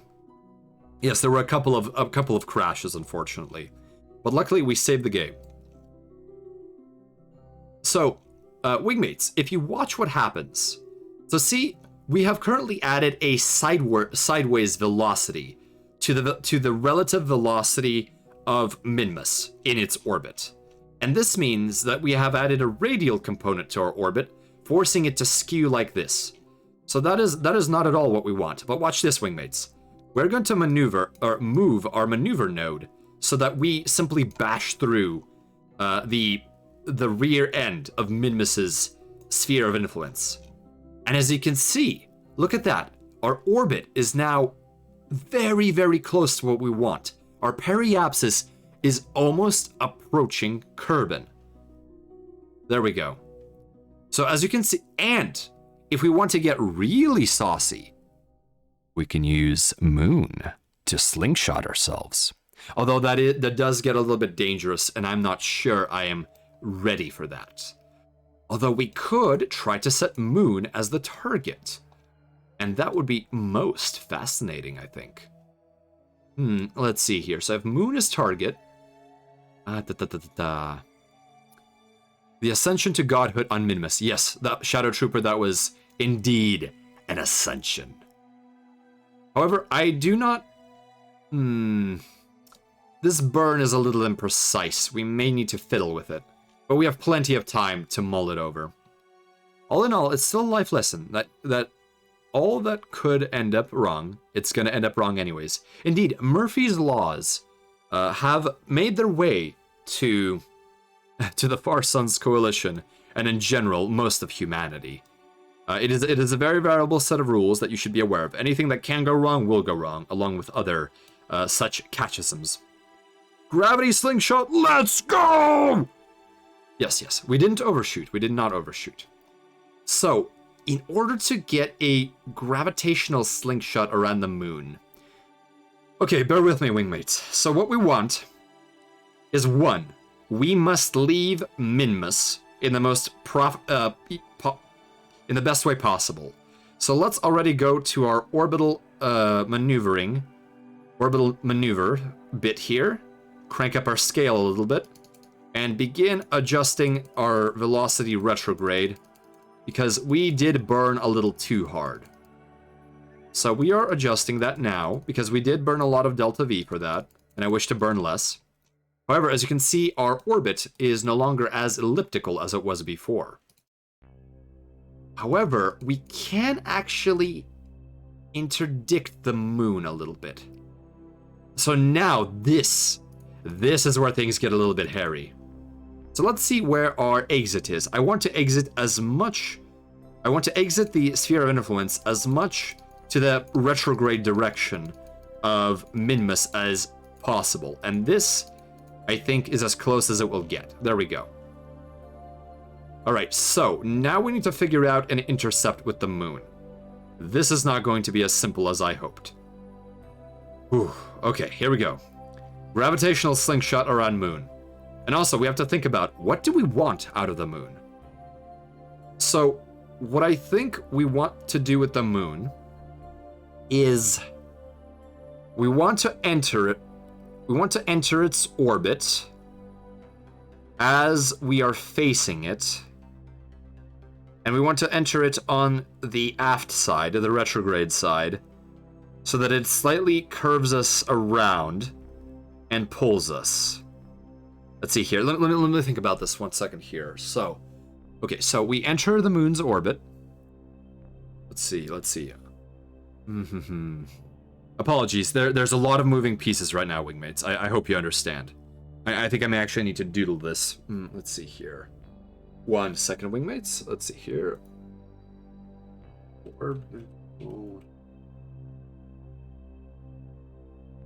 Okay, so I'm pulling up a visual reference for my own edification. Akadri, Murphy smacked me when planning a maneuver to have a polar orbit around the moon. It is now noted collision avoidance planning is not included. Oh, you're being quite brave with doing a polar orbit around a moon. I've accidentally done polar orbits around moon in a maneuver of desperation during a failed landing and takeoff attempt. Oh, let's see here. Okay. All right, so we want our trajectory with the moon to be as slow as possible, and we want it to be on the aft side so that it pulls us in and gives us a component of velocity towards Kerbal, I think. Or if we ram directly into the... Oh, no, there's a trick to it. So if we head directly towards the moon in our transfer orbit... Let's see, so if we leave this way, then we will orbit like this. Okay, so if we enter like this... Is there any point? What we can do is wait till the moon is right here. Yes, we can do that. We can wait till the moon is right there. And then we enter it like that, and we use a grav slingshot to wrap around the moon. That may work. We may be able to fling ourselves. Right, let's save the game again, because this is getting a little bit hairy. Okay, so what we will do is we will continue orbiting until the moon is aligned properly, and we will actually drop our velocity. I want this orbit to be smaller. Oh, let's see here. Somehow these burns just never work out quite the way you want them to. Let's see here. So what are we doing? We are actually reducing our burn. There we go. I want to hit the moon face on. Yes, I want to hit the moon face on, I think. Because I want to be slung backwards. Yes, yes. Oh, we have a moon intersect here. But I think I want to do a moon intersect in a different place. Alright, let's see here. We will need to adjust our maneuver a little bit here. So that way we are still getting the most out of our departure from the SOI, from the Sphere of Influence. Alright, here we go. Oh, interesting. We have a moon collision? What's going on here? Oh my. Okay, this is pretty insane. We go into orbit around Kerbal. Our periapsis is right here. And we will also sling back to the moon because we have so much velocity. And I think this may actually indicate that we crash into the moon. Or maybe it's simply not planning the next move ahead. Okay, so we will actually have to wait on this maneuver. And we'll actually have to reduce the maneuver's velocity. So we go back to the maneuver. And we keep adding, or keep reducing velocity. So let's actually up the scale. Oh, what's going on here? Something is not quite right. Okay, so let's see. A little bit of delta V here. Oh no, I see the issue. I see the issue now. Okay. So we won't be able to quite match that. So we will have to use a bit of a larger orbit. Okay, but either way, we will sling around the moon, and hopefully it will slow us down. So if we go around the backside here, we can potentially do a gravity turn to Kerbal. It won't give us the correct vector we need, but it will help a little bit. I'm only doing the... I don't think we need to do a grav slingshot, but I think it'd be fun to do gravitational slingshot. So why not? Why not? Let's have some fun. All right, let's see here. So we're gonna actually, if we go head on with the moon, we can do a wraparound and it will fling us. But if we go with her, okay. Let's see here. Gravitational slingshot slowdown. At this point, I am not beyond asking the reference guide for how to do a proper slingshot to slow us down. Okay, there we go. Okay. So if the object is moving counterclockwise here, if we want to lose speed, we want to enter with the moon. And then we want to make sure that we do an absolutely tight approach on the moon and swing around behind it. Okay, there we go. Counter orbit to slow. There we go. Thank you, Cowdrey. I just needed a visual reference. It's been quite some time, and I was not going to leave my acceleration tank in order to pull out the reference materials in my fireproof box. Alright. Although I could, of course, look it up on the jump net, but that wouldn't be what I want to do. I want to use the actual Terran internet.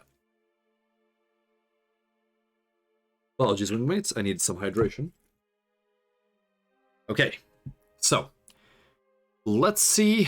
Let's accelerate a little bit, and let's make sure we enter with the moon.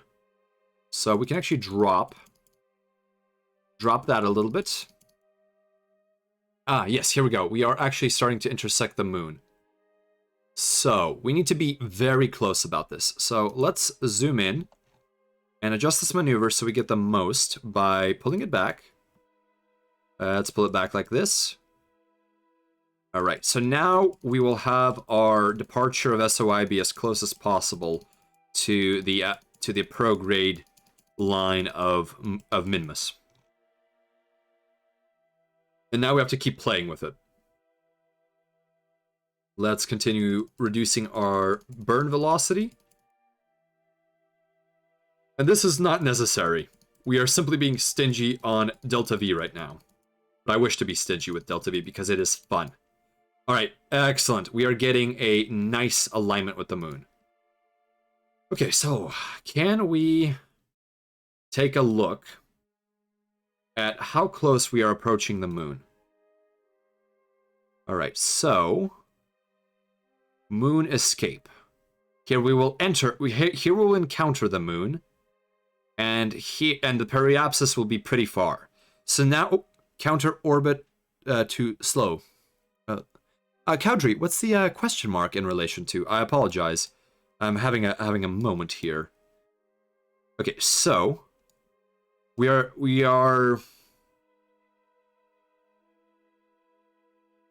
going to do a slingshot around the moon as tight as possible. So now we will have to play around with some radial components here and hopefully get a good slingshot. Nope, that was too much. Too much, too little. Right, we're gonna have to scale this down. So let's do this. Right, here we go, adjusting the radiality. Nope, that periapsis is far too far. All right, let's see here. Okay, come on, come on. How close can we get the periapsis of the moon to us? There we go. Oh, yes, yes, yes, we are getting a good curve. We are getting an excellent curve. And since, perfect, perfect. We are looping around. There we go. That is, oh, that is risky. That is very risky. I do not know how close we will get to the moon there. Oh, approach was a little too close. All right, let's make sure we cancel that out a little bit. Okay, so we will actually do an orbital assist of some sort here, although it won't be perfect. And we do not know what the orbit will look like afterwards because we do not currently have the orbital prediction here. We are already predicting 2 orbits ahead. So let's go down into details here, and we will approach within. All right, well, let's check the diameter of the moon, because I need to know how close I can get, because I want to get as close as possible, so that the turn is as hard as possible. All right, let's take a look here. All right, so the radius is 200... what? Oh, the radius is 200 meters. Okay, so that's 200 kilometers. So we need to make sure our approach is above 200 kilometers for moon. So let's go with 250 or so. I think that should be acceptable. All right, let's see here. So what is... Oh, so we will be flung in an unfortunate direction. So let's do some inclination adjustments, if we can. Oh, I see the issue. No matter what, our inclination will be off because... Ah, yes. Moon's inclination is... Or Minmus's inclination is off. As you can see, the orbit of... Stop that. Stop that. Please, I am done with that node. Just accept it. Leave me alone. Oh. I need to disable these because that completely wrecked my trajectory. Oh my goodness. That was... I scrolled a little bit. Alright, we're gonna have to cancel that maneuver completely. I'm sorry, wingmates. My goodness. That was irritating. Alright, let's try the maneuver here. So close and yet no cigar. Alright, let's do that. I need to disable the scroll wheels or something like that because this is absolutely flabbergasting. Alright, let's go back to here. We can, now that we know what we need to do, we can adjust this very much more readily. So let's adjust where we leave the SOI. Here we go. Adjusting, adjusting, adjusting, leaving the SOI with as much negative X component as we can. Alright, let's take a look where that puts us. We are still far from the moon, so we need more thrust. So prograde burn, so that we actually slow down enough to enter moon orbit. And as you can... blast it. Once again, we got a radial component to that. Need to stop adjusting these things like that. All right, here we go. That was really a suggestion guess. You could use the periapsis of the moon and Minmus if to work a gravity turn behind the moon's vector for a gravity turn and saving more delta. Yeah, that is kind of what I'm trying to do, but I'm having a moment wrapping around it. Because right now the moon will be approaching here. So I need more velocity, actually. Let's go back to that maneuver node. I wish maneuver nodes had a undo state. There we go. Let's click and let's not use the scroll wheel. There we go. Right, so once again, we are approaching our moon intersect. So here we go. There we go. All right. So that is looking like it's going to work.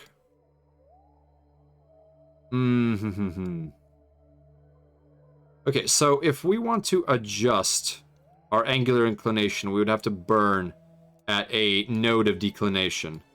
But we are not even close to a node of declination, so we'll have to live with this as we will. We'll have to use the way we enter the moon in order to adjust our angle. Okay, let's see here. Let's get a little closer. Okay, my goodness. All right, here we go. Let's make it more radial. So our closest approach is really messed up again. I do not know what happened here. Oh, let's go a little bit more retrograde on that. Go a little bit slower. Okay. Let's adjust our orbit here. We want to be as slow as possible. All right, let's move it. Move it a little bit. There we go. Now we have a slower orbit. All right, we are getting our approach closer once again. So let's grab that maneuver. Oh, I wish I had mechanical jeb right now. No, our approach is still a little off. So let's see. We could adjust radially. We can actually adjust orbit time, I think. So we'll wait till the moon is in a better position. Okay, there we go. We have actually waited till the moon is in a much better place for us. It will take several days for us to wait for this to happen, but it is very worthwhile. So let's see if we can make it even better. Yes, we can make it even better. So here we will lazily drift into the orbit of the moon, and we will use the moon for a bit of a gravity turn. All right, let's scale this down and start playing around with the micro scale. And we want to make sure that our approach to moon is not less than 200. There we go, 250. All right, we are going to be flung this way. So we may actually need to do a bit of a vertical burn when we reach the moon. We may need to do that on the fly. All right, so let's continue adjusting just a little bit more fine-tuning, so that this singular burn can get us all the way here. As you can see, wingmates, this is why space travel is difficult and why you want computers to do this for you. Because all of this is optimization, and you really don't want to have to manually plot this yourself. Although it is a little bit easier when you have all of the formulas laid out before you. You can do the math. Okay, so we have laid out that maneuver for our little bit of a gravity turn here. Now let me just double check what the radius is on moon. Just double checking. Okay. Synchronous altitude is... Okay, here we go. Oh no, we can actually make this approach much smaller. Because it's an approach, not elevation. Actually, I think... Wait. Oh my goodness, I am so confused right now. Levy Bob 2, can I get banned? That is an interesting question, Levi Bob 2. Why would you wish to be banned? I suppose welcome to the convoy, but is there any particular reasoning you have for this desire? Alright, let's see how tight we can get this. Oh, no, that's a collision approach. We definitely... Let's play it safe. Let's play it safe. Because you are in the mood. Well, Levi Bob, while I understand that sometimes peculiar moods hit us all, perhaps not. That is not the kind of thing that I am interested in doing. So I would recommend that you, if you wish to be banned, be banned by someone else. I'm sorry to say. All right, let's see. So here is what our next orbit will look like, and that is getting far too confusing for me. So I will not engage in that maneuver. All right, let's see here. Let's cancel that maneuver. All right, let's just do this, and hopefully everything will be okay. All right, so let's make sure that we are aligned. Oh. Let's turn our CS back on and make sure that we are aligned to our maneuver. So we have essentially planned quite a bit in advance to do a bit of an orbital maneuver with the moon. But yes, Levi Bob, feel free to stay with the convoy. But unless you do something egregious, I will not be banning you. If you would like to be banned, I'm sure that someone else would be more than willing to provide that. But I certainly hope that your mood improves. Feel free to, take a look at how the Kerbals are doing. And hopefully, we won't mess up too hard. Yes, just hang out. We're all here to have to wrap up our evening here of watching Kerbals fling around various orbital bodies. So let's actually warp to our next maneuver. This is going to take a little bit of a while. Oh, that's nauseating. Oh, here we go. Time warp complete. 1 minute till burn. Our CS is active for stabilization, and because we cannot burn at full or we go out of control, we're going to have to begin our burn. We can only maybe go up to a quarter throttle, so we should begin at negative 10 seconds for this particular burn. And we need to be very, very careful, or else this gravitational maneuver will be difficult. Captain here is having initial maneuvering, but we'll get through. Yes, we are pretty much almost through with it. Sometimes the UI gets a little bit finicky, especially when you're plotting multiple maneuvers like this. Because not only do you have to get the timing of your departure from a planetoid correct, but you also have to get your arrival at another planetoid correct. And that is surprisingly difficult, and one of the things you could do if you had pen and paper. We need to burn. Apologies, I'm actually burning a little harder than I wanted to. So let's see what's happening with our orbital path here. So it's expanding. There we go. I'm gonna cut, and I'm gonna gently adjust. Gently.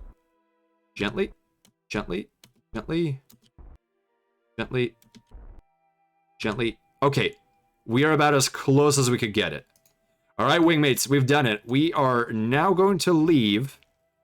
We are basically, relative to Minmus, we are flinging around at absurd velocities. Orbital velocity is 241 meters per second, although that is very slow. For Minmus, that is very fast.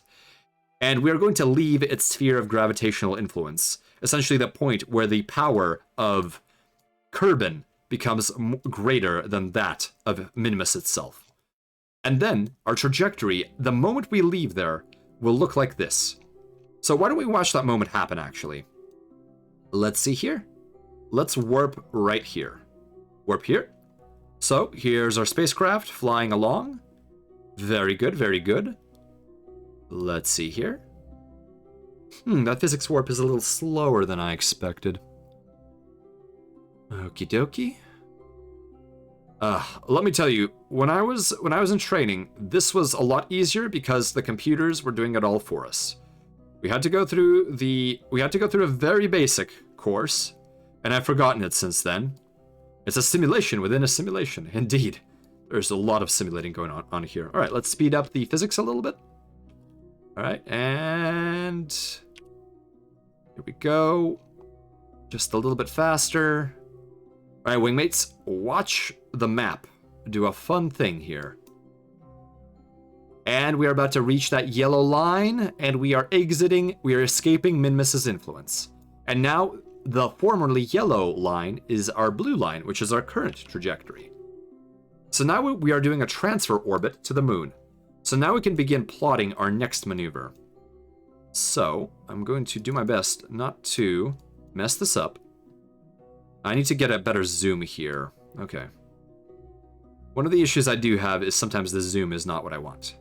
So, as you can see, what is happening here with our transfer with the moon is we are entering its sphere of influence, we are getting precariously close to the moon, and then it is pushing us sideways, and it is giving us this funky elliptical orbit.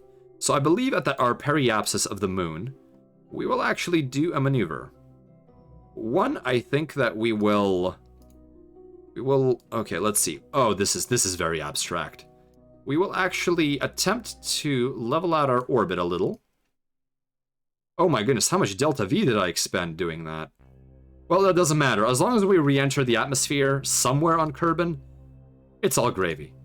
So, because that consumes so much delta V, we're not going to do that. In fact, we are probably going to do a braking burn.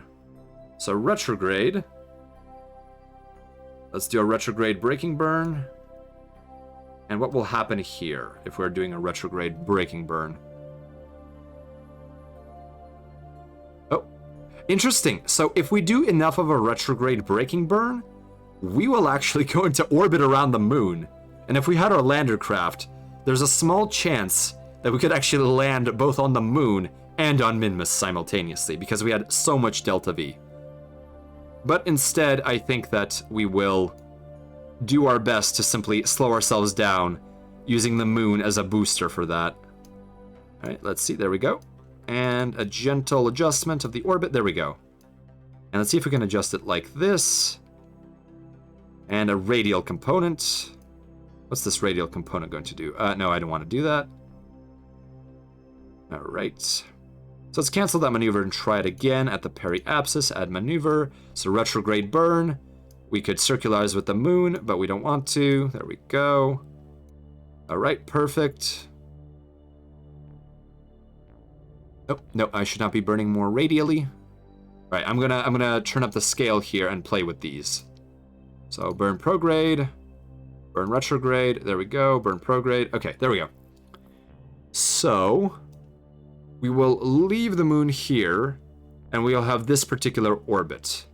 And we can actually burn immediately at our apoapsis. So what else can we do at this particular node? We could do some radial burns. That isn't helping us much. Let's see, what if we do that? No, that is not all that helpful. Let's leave it where it was. How about an ant? Nope, that is not a good burn. The inclination we can't do much about, unfortunately. We're just going to have to live with the inclination as it is. Okay, so we have 66 meters per second of delta V to be affected at that point in the future. And then once we have lost even more velocity, if we had our garbage craft, yes, that initial lander was absolute trash. So let's use RCS to maneuver to the correct direction. And as you can see, RCS has a non-symmetrical effect, so it's actually affecting our velocity oh so ever slightly, that it is affecting our calculations for the future. There we go. So we are going to turn off RCS and engage time warp so that the craft stops moving. So let's wait to see what happens for the moon encounter. So warp here. So here we go. The moon is spinning. So this is very silly. The moon will do an entire full rotation by the time that we arrive once again in its influence. So watch this. We are approaching the moon, and we are about to hit its gravity, and there we go. So this is now our gravitational path. Let's add a little more warp. And the yellow line is now blue. So relative to the moon, because our frame of perspective has now jumped immensely, we are actually being flung this way, as you can see. Alright, let's see. Oh, so our plotted maneuver no longer makes as much sense. But that is fine. I think at this point we have no choice but to simply re-enter orbit. Okay, here we go. Well, let's just do the maneuver when we are prepared for it. Alright, let's jump to maneuver. Actually, let's rotate to our position for the maneuver. Why am I using RCS? This craft has gyroscopes on it, or react flywheels. I should not be doing that.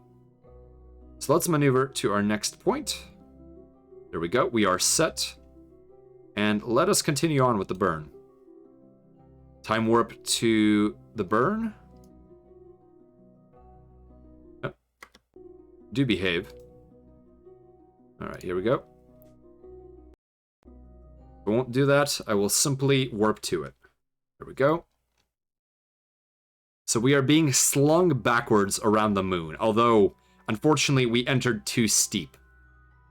And now we are being flung up, which will affect our orbital inclination once we are back in the sphere of influence of Kerbal. As you can see, this is pretty insane.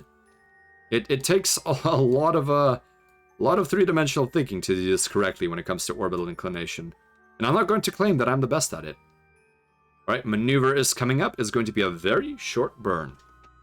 So this craft may actually be able to leave the sphere of influence of Kerbal because we have quite a bit of liquid fuel left and quite a bit of delta V. Although I would have to count the numbers up before I assumed that was possible. Alright. We are go for burn. Let's do half throttle, which means that we will start burn at -3. Actually, let's do quarter throttle and start at -6. So now. There we go. Gently burning along. Oh. There we go. And the delta V for this maneuver is about to be expended, and it is done. So we have adjusted our orbit, so let's call this maneuver good. Alright, let's warp to our exit with the moon. So now we are being mercilessly flung around the moon by its gravity, but at least we are losing velocity. And that is very handy because our orbit will be tighter than it could have been normally. This shouldn't have really been a concern to us. But at this point, we are simply being greedy with our delta V. Right, so now we have Kerbal's periapsis being fairly low, and we are currently at our apoapsis, so let's add a maneuver. Simply burn retro and enter the atmosphere. Oh, what's happening here? There we go, there we go. It was having a moment where it thought it was intersecting with the moon again. So we want our periapsis relative to Kerbal to be in Atmo. So let's go with around 40 kilometers. So I'm going to use the fine adjuster. This will be a high velocity re-entry, but since we have an ablator attached to our re-entry capsule, this is more than acceptable in my opinion. So let's have it punch through the periapsis at 51, which is more than acceptable. So I'm going to quick save the game, just in case something goes wrong, and we are going to now do our burn. So let's adjust our craft to the correct position. Node in what? In 3 days? Oh yes, yes. This will be a very long time for the burn. So let's make sure we maneuver to it. Oh, I see. It assumed an orbit ahead. Okay, no wonder it took a day.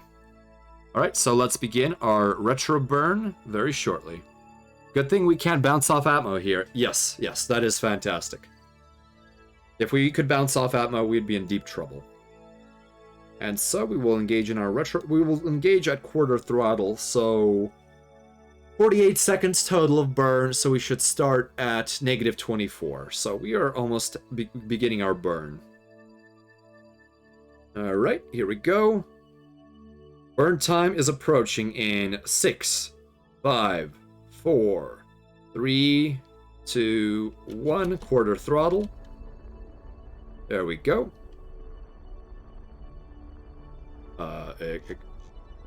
Excuse me? What? Let's hope some of this math stops doing what it... What am I facing? I'm burning retrograde. I'm burning retrograde. Don't give me this. Don't make me freak out. Don't make me freak out, map. I do not want to re-enter the moon sphere of influence. Yeah, that was, I think because we were slowing down, there was this golden point in which we would somehow re-enter the moon sphere of influence again. But we don't want to do that. Alright, we must make sure our periapsis isn't too low. So I will throttle down. And 76. Yeah, we're gonna have a very steep descent here. I almost don't even care. Okay, too much lock-on. That's a hell of a trajectory. Well, I'm hoping this trajectory won't kill us, but it may. We will burn our remaining reaction mass as we approach. So let's actually add a maneuver.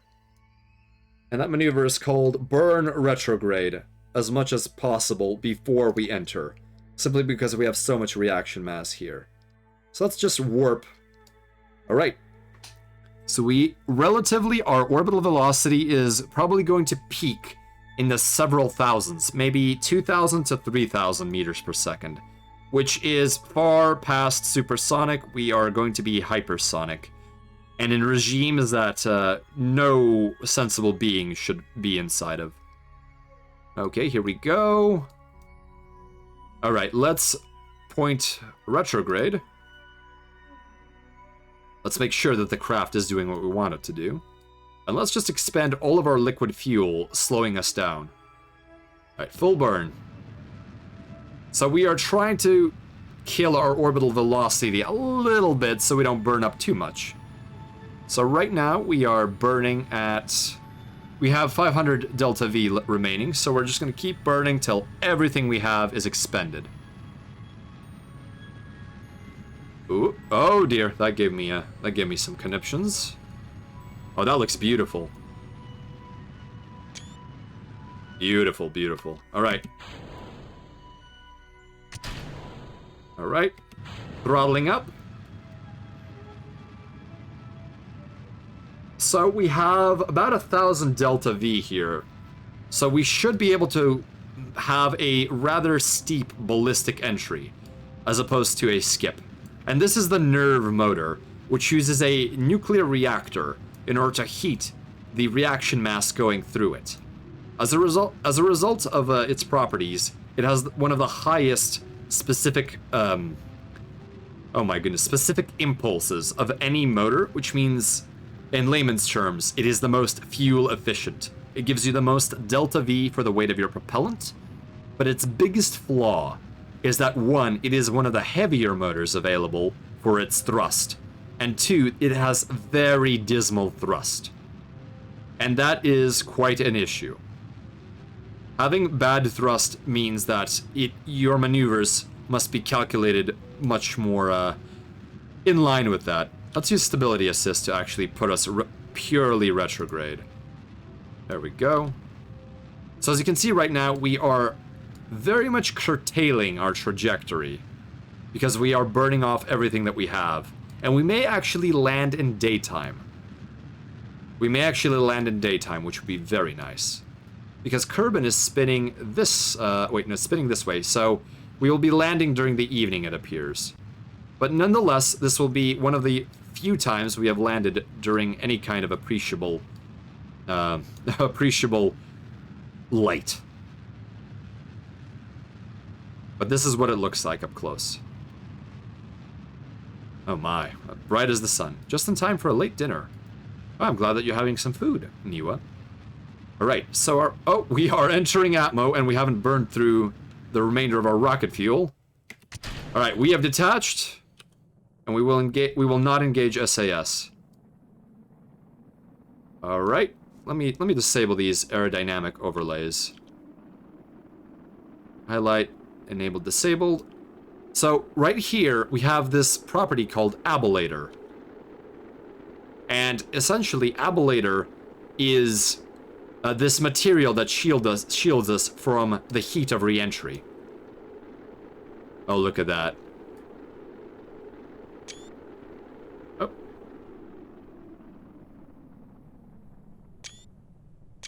There we go. F12 enables the aerodynamic overlay, so it was interfering with screenshots. That ablator actually did pretty well. It only lost 2 points of itself. So we could have gone for a much steeper re-entry angle if we really wanted to.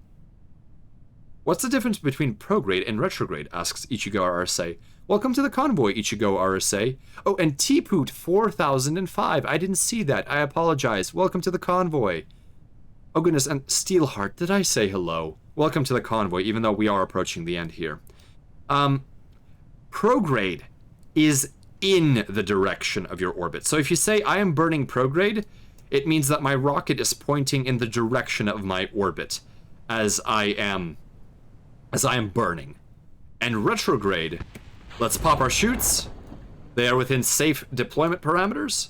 One of the nice things is they have enabled limiters for parachutes, so they will not deploy if conditions are unsafe for them. Previously, this was a huge problem in that if you popped your chutes too early, they would rip off and your capsule would crash into the ground and your Kerbal would perish. Oh, wonderful! We are landing during the day! This is absolutely fantastic. Alright, allow me to take some screenshots. The beautiful sun Kerbal welcomes our Kerbal astronaut to the planet of Kerbin. Alright, there we go. Alright, turn the relay back on. There we are. Alright, let's see if we can physics warp our way to the ground. Oh, we at least have a time warp of 4, which is not bad. And burning retrograde means burning in the direction opposite to your orbital trajectory. So, in essence, most of your directions in the Kerbal Space Program are relative to your current orbital path. And in many cases, that is the way almost every single more or less Newtonian physics or patched conics-based simulator like this works.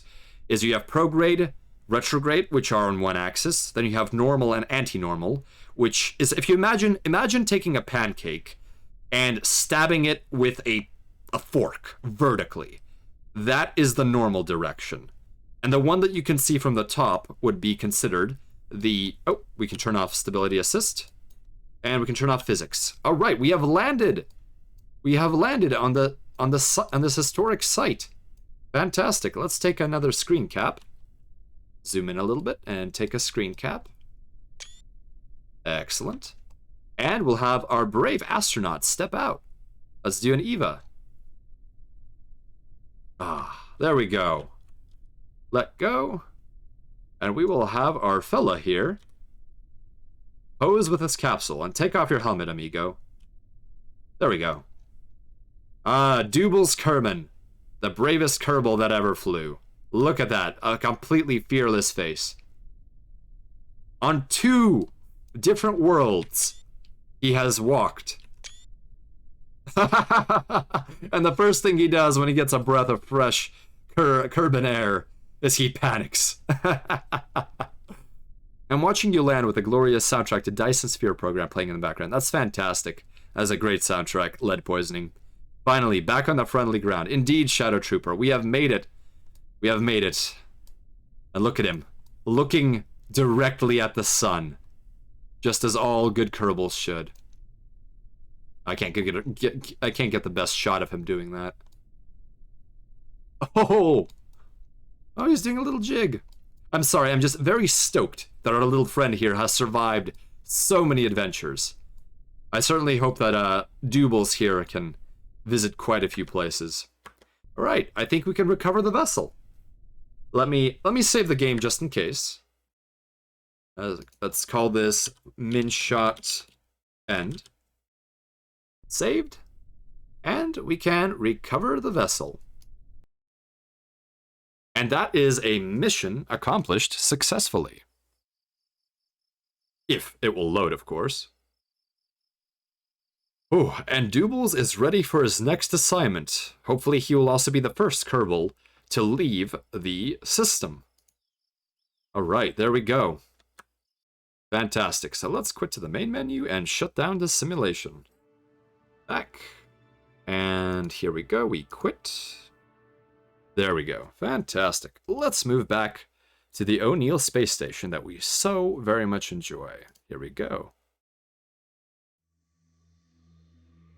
Alright, wingmates. I'm very thankful that you were there to witness this long duration, but nonetheless, I think, relatively successful trip to Minmus. I think that perhaps trips to locations outside of the system may require a little bit more preparation, perhaps being multi-parters. But definitely I think it is time for us to leave Kerbal and perhaps land elsewhere. And maybe even do some mining. Although there is the possibility of also doing an asteroid interception. That would be pretty interesting too. You can use a grabber device to latch on to asteroids and perhaps even do some mining on board them. And maybe that would be interesting. Ooh. Oh, Ichigo, I also forgot to mention that in addition to prograde, retrograde, and normal and anti-normal, you also have radial directions. So, in this case, imagine that same pancake, and imagine if you were trying to make us cut a slice out of it. And the action you would do for that would be cutting on the radius, meaning that you go from center to edge. And that is the direction of radial. And then there's also anti-radial, which is going in from the edge of the pancake. But that is basically the 6 directions that you end up manipulating the most when using any sort of patched Conics flight simulator, generally speaking. I'm glad you enjoyed it, OKS Mod. Alright, so I wanted to inform my wingmates that I will actually be doing a event for what they call Yuri's Night. And let me give you some information about this. I need to actually have a bot for this, but for now, please forgive the manual operation. So, Yuri's Night. I'll give you both the Wikipedia link explaining what it is, and I will also be giving you the actual link to the to the event itself. And I will also give you my Twitter link, where I will be posting updates for this event. 1 second, please. Let me take a look at my profile here. Yes. There it is. So this is a draft post in the sense that it has no details. I will get them out as soon as possible, probably on Monday. But hopefully, we will be able to do some interesting things in regards to space in order to celebrate what, from my understanding, is at least on your Terran timer, is the 60th anniversary of manned human spaceflight after Yuri Gagarin's historic first step into space. And I intend to do a number of activities. There will likely be some kind of space-related game being played, perhaps Kerbal, perhaps Free Space, maybe even Homeworld, although Homeworld is its own little thing. It's very hard to make isolated. We may end up watching a launch simulation if I can get the ancient software that does this loaded up, or I may ask for permission to use some footage of a simulation of Yuri Gagarin's historic flight with all of its, I suppose, stages, including liftoff, flight, circularization, and re-entry. The re-entry of the Vostok spacecraft is very fascinating because unlike most capsules since, or most craft since, it is spherical in its shape. So it has no way of controlling its altitude during descent, other than through using some kind of reaction control system using flywheels, or perhaps its mass, which of course is difficult in a capsule that has none of that, because it was all in the orbital support module. And so it has ablative material on all sides. And the other interesting thing is that particular capsule has no parachutes or no landing jets of any kind. So when landing, the pilot ejects from the Vostok capsule and will land separately. And this keeps the pilot from being killed due to the potential unreliabilities of the parachutes in the capsule. Let's see here. So yes, I will be doing these events likely on Twitch and possibly doing them in collaboration with other VTubers. Please stay tuned for more details. So if you would like to see more of this sort of thing, including things like Sins of a Solar Empire, Homeworld, Free Space, a bit of Supreme Commander, since I am involved in a collaboration with that, and also some BattleTech, as I am doing mech drawing streams where I take VTubers and produce designs out of them, and in the BattleTech tabletop rules, which will eventually be used to play a grand melee between tabletop players. Hope it ejects high enough in the case of being upside down. I think the ejection occurs significantly above ground for the Vostok capsule. So there should be ample room for the pilot to clear.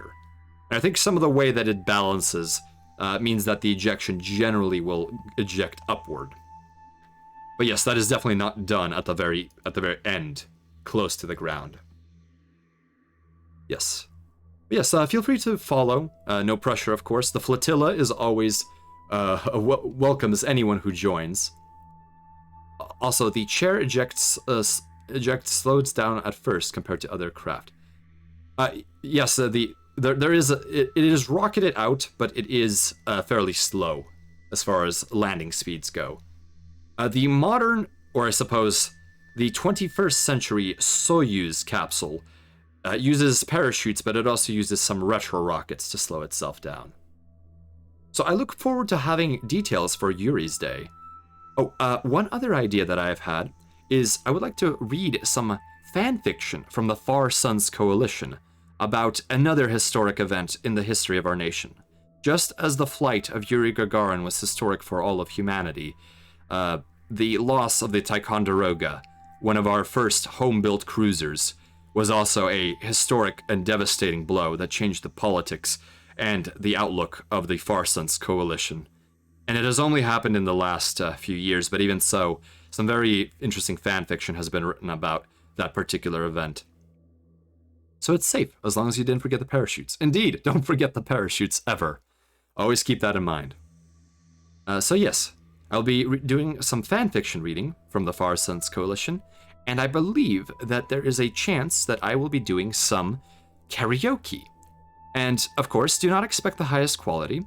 It is karaoke, after all, but I may be doing some filk, and that is spelled F-I-L-K, and it is a genre of, I suppose, homespun music about some kind of fantastical topics. If you don't sing this, I'll be mad. Let's take a look, Niwa. What do you wish to... I suppose I'm taking requests. Ah yes, Pushing the Speed of Light by Julia Ecker and Anne Prather. I will have to transcribe and also tune down the vocals on it so that I have something akin to an instrumental, as a lot of these folk songs do not have instrumentals. They are transcribed from cassettes or from other archaic media, and simply left as is. Although lyrics should be possible to transcribe, most folk songs tend to have good enunciation. So I do look forward to that. I don't know how many songs I will do, but I will also, in addition to filk, do some appropriate songs for that may belong to the former Soviet Union of 20th century Terra, including oh goodness, what is the title in English? But oh my goodness. I remember this very shortly. In fact, I even sang some of it just to get myself in the mood. But here I am forgetting the title. I was thinking about Peter Dinklage's Space Pants song. In your historical records, when does Earth first interact with alien species? To my knowledge, Karnim, no group in the sphere of human colonization has encountered extraterrestrial life yet. It is a bit disappointing, but it has been that way, unfortunately. Peter Dinklage's Space Pants song. Interesting. Let me punch that in and see what that is, at least so that I have a reference. Peter Dinklage's Space Pants song. There we go. Oh, I see. It's an SNL song. I'll have to watch that a little bit later, but thank you for that. Well, if anyone has any suggestions, feel free to make them on that post that I linked to on my Twitter, or just DM me at to any wingmates watching. I sincerely apologize. I have accidentally mismanaged my Twitter, and I did not have the ability for anyone who wishes to DM me. And since then it is corrected, so if you wish to DM me with any suggestions or any statements, or just, just to chat, my DMs are always open. Feel free to chime in now. That would be you would be most welcome to do so. Yes, I am hoping that we can have at least some kind of celebration for humanity's time in space, especially considering it is a nice and even number, 60. And also, I believe it is the 40th anniversary celebration of the space shuttle's launch.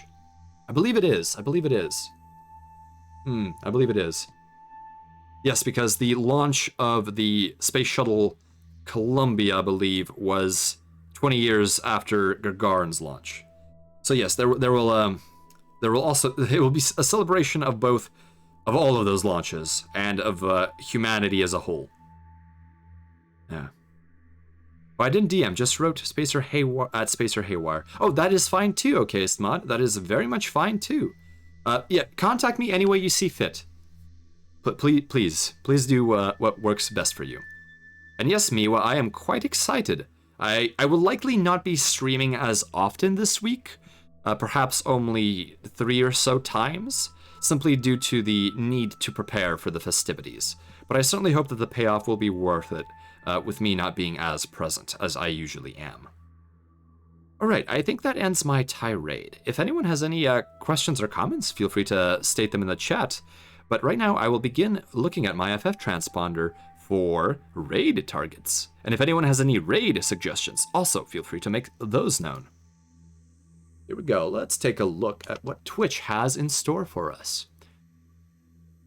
Let's see. Bat at Video Games is online. Yes. Let's see. Alaric is online. I haven't raided Alaric in a while. I think we're going to raid Alaric. I have a feeling. Perhaps. Yes. He is on indeed. I'm sure it's all going to be repaid on celebration. I certainly hope, yes, those efforts may be repaid when it comes. Okay. Oh, Bat is doing a super long stream. Well, let me see what Bat is doing right now. So right now, Bat appears to be doing, and I am ad blocked.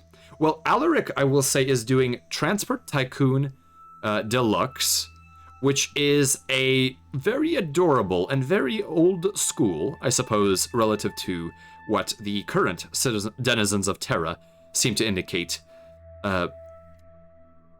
industry and rail simulator.